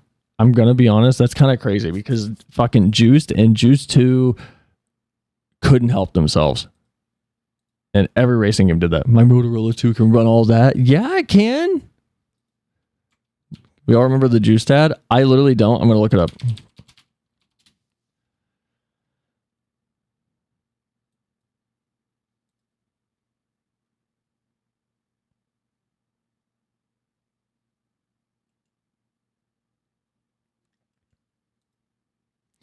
Okay, I don't know what this is, but this is not the Juiced ad for the racing game. Fast she dumps it. Shit, dummy, we're just taking a break. Right, that's good. Can't believe you locked this thing, man.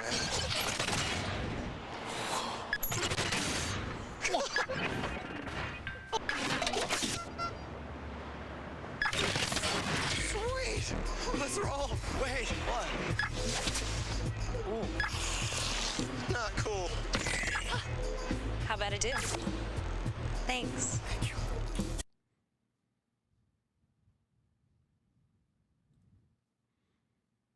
I don't even have a comment. Happy Pride Month. I don't even have like a snarky comment.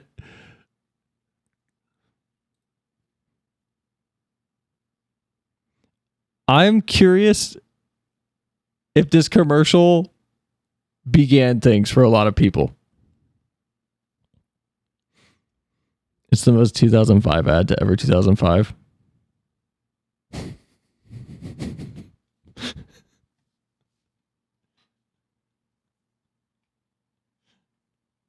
Like, I have so many questions from just an observer standpoint. Did the guy want to fuck his friend?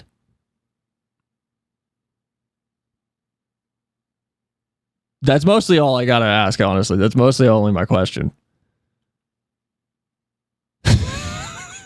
That's my only question. Like, is the indication here that he wanted to fuck his friend? It's okay because I turned him into a girl. He ain't gay though. That's the energy of it. That is the energy. He wanted to fuck his friend, but he wasn't honest with himself. What a weird commercial, man. What a wild commercial. The implications here are epic is a really, really good descriptor of it. Okay, the Juice 2 commercial. Rated T for teen. I'm a street racer. I put everything I had into my ride. I never lost. It sucks because Juiced was a kind of a fun game. Everyone wanted to roll with me. Watch my back. Then I made a bet with some punk online racing for pinks. Now I made one stupid mistake, and everything I built, gone. But You call him a punk, but he beat you then. I ain't losing again. Now I'm coming for your ride. Build it, race it, put it all on the line. This isn't the Juiced ad. I feel like there was another one, right? Oh, the top comment. This is not the one you were looking for. Hold on. I'm confused.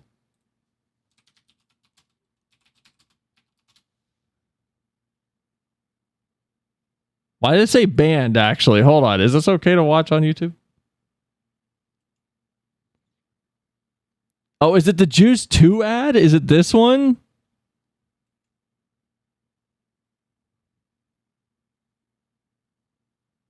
You found it on Reddit? Is it this one? It's all about the Is it that one? No. Which one is it? Hold on.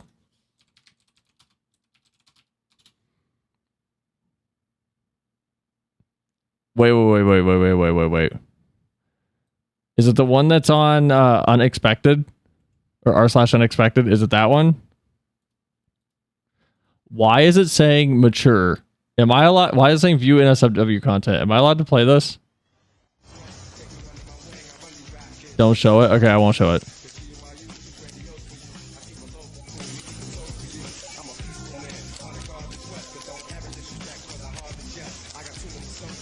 Oh, I see where this is going. Oh, this is creepy. What the fuck?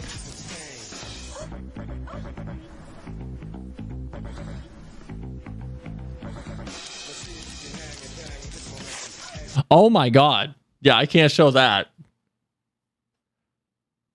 Where was this?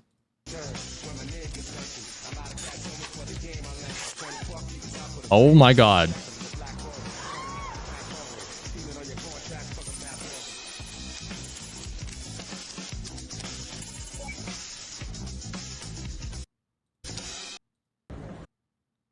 Yeah, I can't show that.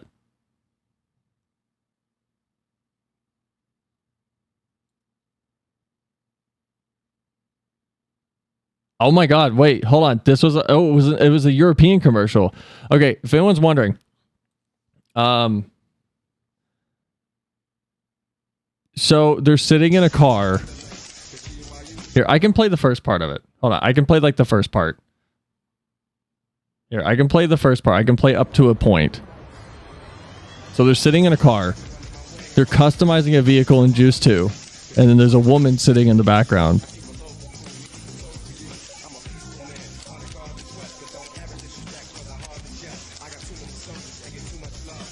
I'm just, it's just weird. So they're editing the character by editing the car, and you get the like Marilyn Monroe pose, and then so they adjust the bumper on the car to like a long here, hold on, I can show you guys at least this part.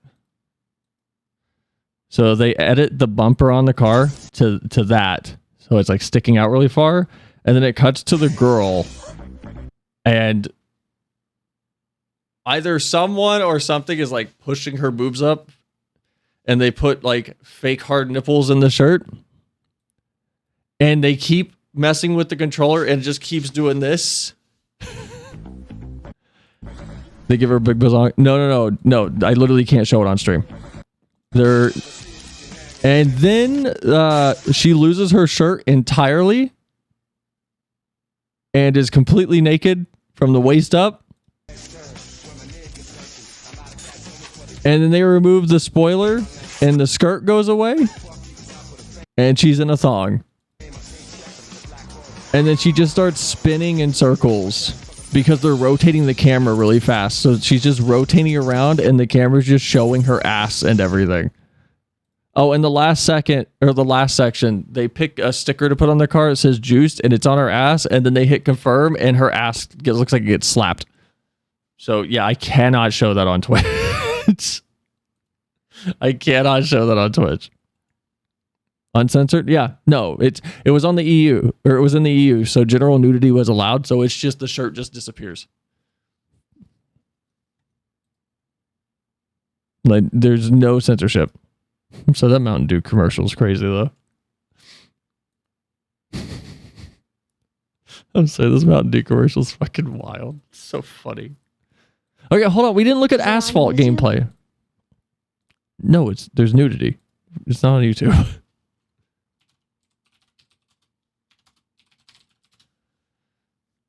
I don't know why I just spelled asphalt that way. I feel dumb. No, I want Asphalt 8 gameplay. Or Asphalt 4. Hold on, no. We gotta see what Asphalt 4 looked like. Geekling was playing this back in the day, and it was the coolest thing ever.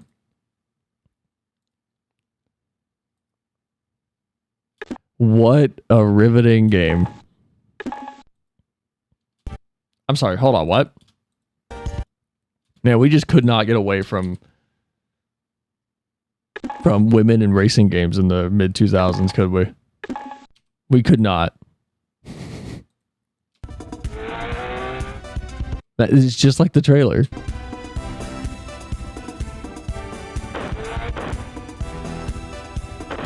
It's a perfect game. It looks just like the trailer. I don't know what the differences are. Look, that happened in the trailer. It's the same exact sprites and everything.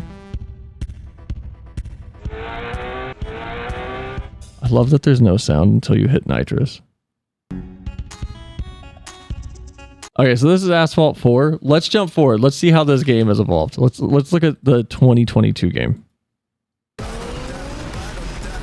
This is a different company.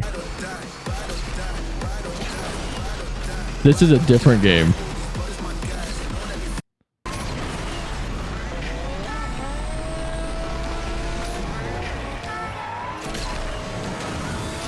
Okay, I'm gonna be honest. This doesn't look not fun.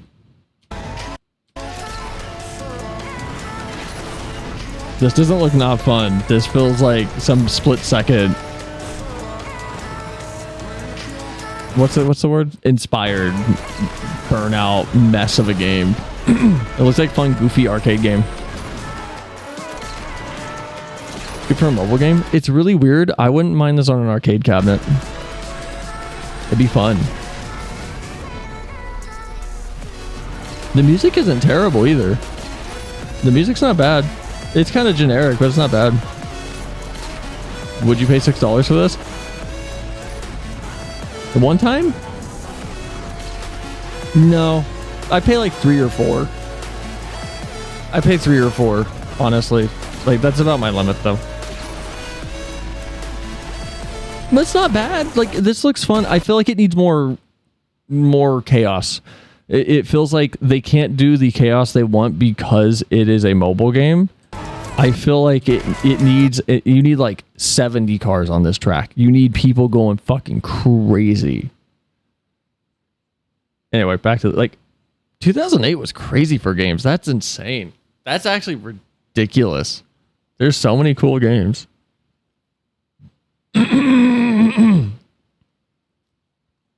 What else came out?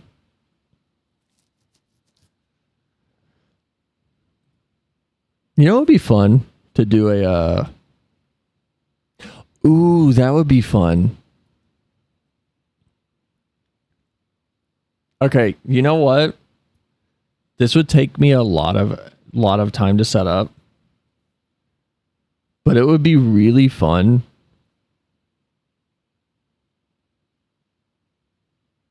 to do. Oh, I don't know how much fun this would be. If I would ever be in a place where I could do it, I would love to do one stream a week. So we go from 2000 to 2012, and one night a week during January, so month 1, we start at 2001. We pick four of the top 20 games from each year, and each year is the month. And then on week 1 we play the first one. Second week we play the second. Third game we play the second. Or third week we play the second. Oh my god, I crushed the alien. First week we play the first game we pick. Second week the second game. Third week the third game. Fourth week the fourth game. And then the next month we do like 2002, and then the 4 games. That would be fun. That would take a lot of time to set up, but I think that would be actually a really, really fun thing. I'm going to write that down on my spreadsheet, actually, because I don't think that's a bad idea. I actually really like the idea of that. I think it'd be fun. Or we just get to like check it out. And then we crush the alien. Exactly. You get it. That's why they call you Sweet Life Mike.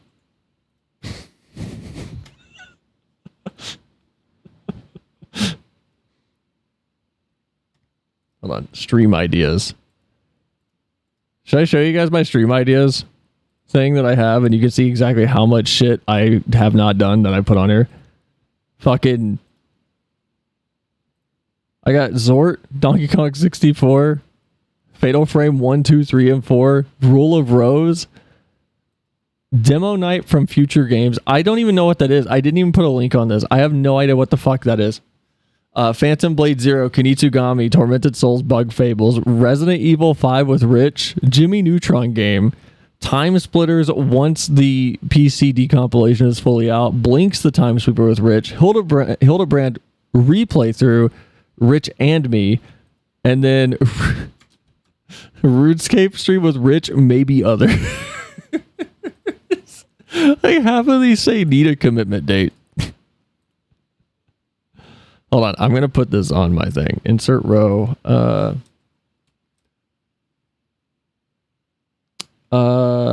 Year in review stream.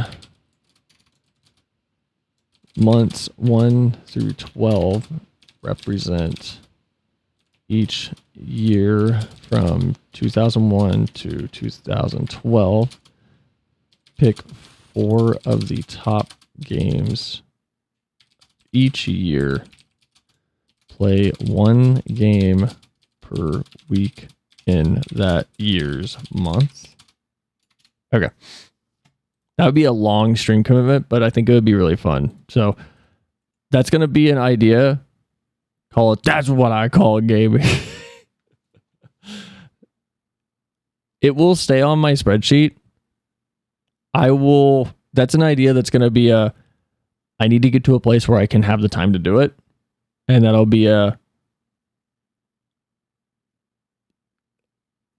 YouTube focus for a bit.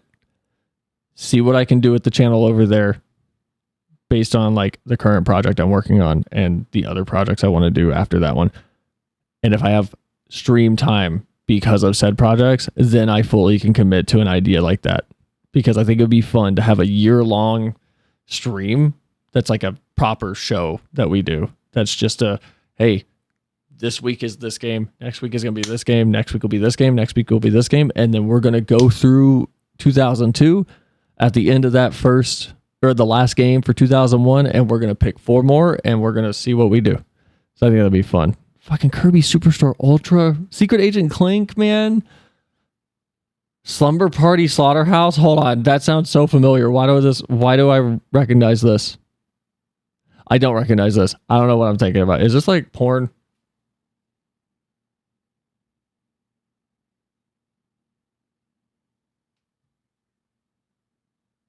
I want to clarify, the tiny box art I thought I recognized as something else because it looked like from that era from like Lollipop Chainsaw and Naughty Bear and stuff like that. It's a Game Grumps bit? What? Okay, I gotta go look that up after stream. I gotta look that up after stream. Hold on. What do you mean Game Grumps bit?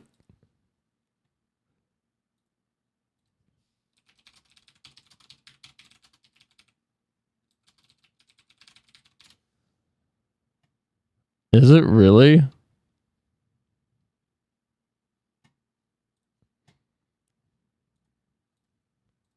Where's the music go that I had? I thought I put music on. Did I not put music on?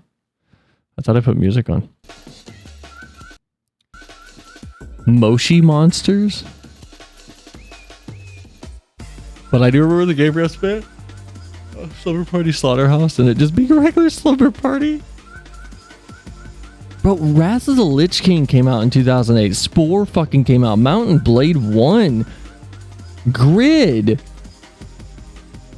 Oh my god. Fucking Quap came out? That's crazy. World of Goo. Okay, literally 2008 is like the birth year of pick the franchise. Jesus Christ. That's crazy. Tom Clancy's End War. That was the first RTS I played that I actually didn't hate. That's this year's wild. Oh my god. Tack Mojo mistake. Okay, I'm just gonna be honest. Royal Land Shake It. I think 2008 will be a problem. If we do the thing that I suggested. What the fuck is Samantha Swift and the Hidden Roses of Athena? Oh, this is a PC game no one cares about. Yeah, I feel like 2008 would be a problem. Oh my god, Fracture. I played that game. Fracture was so terrible. Motorstorm Pacific Rift was pretty okay. Loco Roco 2, Dynasty Warriors Gundam 2. Euro Truck Simulator came out. Oh my god. Klonoa. The little remake. Oh. Wow. So much stuff came out. I'm sorry. That's like insane to me. What was the game that I just pulled up? No, not Asphalt. Where was it? Fracture. Hold on. Klonoa? Yeah. Oh, I need the game. No, I need the... Oh my god. There, Jesus. There you go. Thank you, Mike. I'll look at that in just a second. Fracture was so cool. I remember that game just pushing the factor like, guys, we gave you developer tools so you can raise and lower the ground. It's really cool.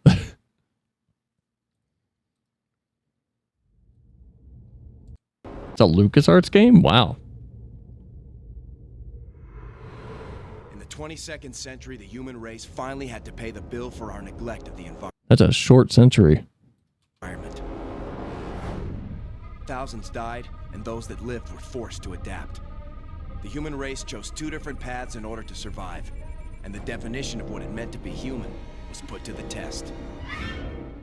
In the western U.S., the Pacificans started messing around with DNA, creating what their leader, General Sheridan, called a superior race. That's when things got way out of control. In the eastern U.S., the Atlantic Alliance chose not to play God.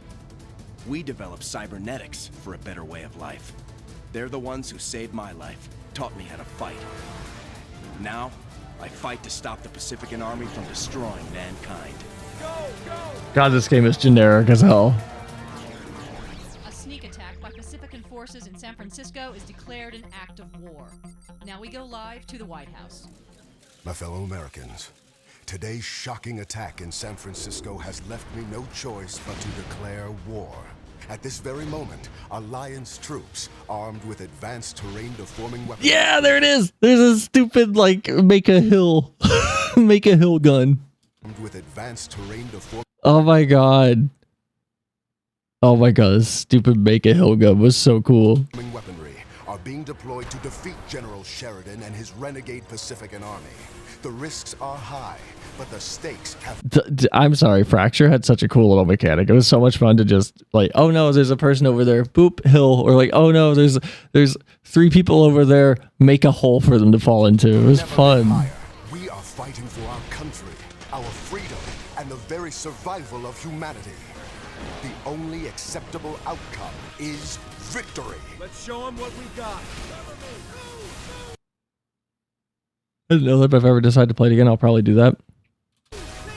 2008 was so epic. The top like 100 games are insane. Well, you got a big mecha worm thing. I don't remember that at all. I'm gonna be honest, Fracture's logo is really cool. I really like this logo. That logo is so cool. I really do like it. I think it's a cool logo. I think it's the same level of like execution style as the Resident Evil 5 logo, where they're just like, just put the 5 in the background. But there's something simple about it that I like. It's like, okay, what if we like take the word fracture and we like make it like earthquake, and like the plates or the tectonic plates have shifted a little bit. It's such a cool little idea. I love it. It's a fun game though. It's not bad. Like, I would recommend it. It's not the best game. Like it's Xbox 360 generic, kind of green tinted, you know, big strong, like, oh, Call of Duty Halo popular ripoff game. But it's cool. I like the gun that makes the ground go up and down. Wow, y'all just have me yapping for like 3 hours. I didn't get to play any games this week. I didn't get to play games on Friday or Saturday. Whoops. So no games, not tonight, because I gotta like go take a shower desperately. That's what my hair looks like. That's why my hair does this if I take everything off. So my hair is like a mess right now because I need to take a shower. I will see you all Monday for Donkey Kong blah blah blah with Rich and Flem. And like a cartoon character who got shocked.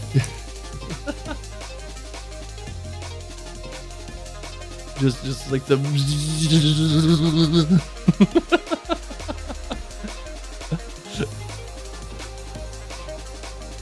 Let's watch the Game Grumps bit before we go. Is it this one? Hey, I'm Grumps. What should I do a movie about? Girls that just have a slumber party where nothing happens, like no killer shows up. This summer, 4 girls are going to Oh, this is around the time they kept making the like baloney joke, right? have the slumber party of a lifetime. You scared me. This would actually be a really fun movie. Will we talk about one more quick topic before we call it? What is it? And then bring it up on Monday so I can make Rich and Flem have a little bit of a back and forth about something they don't give a shit about, like Bleach, for 35 minutes again. Because that was really fun. God, my hair's a fucking mess. I'm going to be honest. I'm looking at the webcam, though. I don't hate it. I don't hate this. I'm going to be honest. I don't hate it. I do not hate this.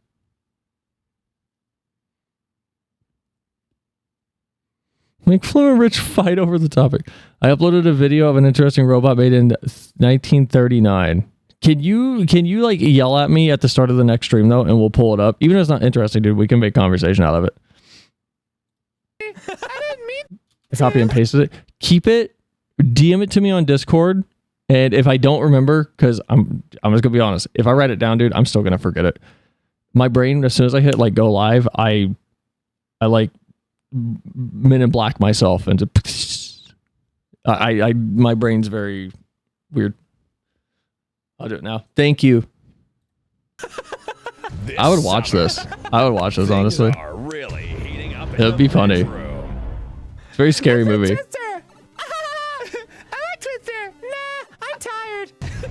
It'd be really funny, actually. I would love to watch a movie like this. And when the snacks come out, things get really hot. Pretzels? Oh, they're a little too hot. Is this hot mustard? One of these days, something's going to happen, and it won't be pretty. My mom's gonna come to pick us up. Okay. Wait, is she here yet? Just the Mario noises in the background are fucking with me. Nope. This summer, be prepared. Shit. Oh my god. Okay. I do have to go though. It's like 11:30. I want to take a shower so like my hair can dry before I sleep. And I want to try to edit a little bit tonight because I've been lazy. But at bare minimum, I'm going to schedule a bunch of shorts for upload because last one went up tomorrow morning or today, I think. By the Mike, Geekling, Simon. Hope you all enjoyed. I will see you guys on Monday. Bye. Love you guys. See you tomorrow for Rain World. Oh yeah, Mike's streaming Rain World. I will try to pop in, Mike. I say that and I'm probably gonna forget, but I will try to pop in. I need to turn on notifications for when you go live, honestly. I really do. Here, hold on. How do I do that? What's your channel? Mike Wowski. I'm not subbed. Hold on. Fucking what? Oh, I'm on my archive YouTube. Hold on. That's why. I'm not on my actual main channel. There we go. You don't have notifications on? I have personalized. It doesn't tell me when you're live, actually. Huh. I don't think it's ever told me when you're live. There, I'll just do that. But I'll pop in. I see myself in membership. There's me.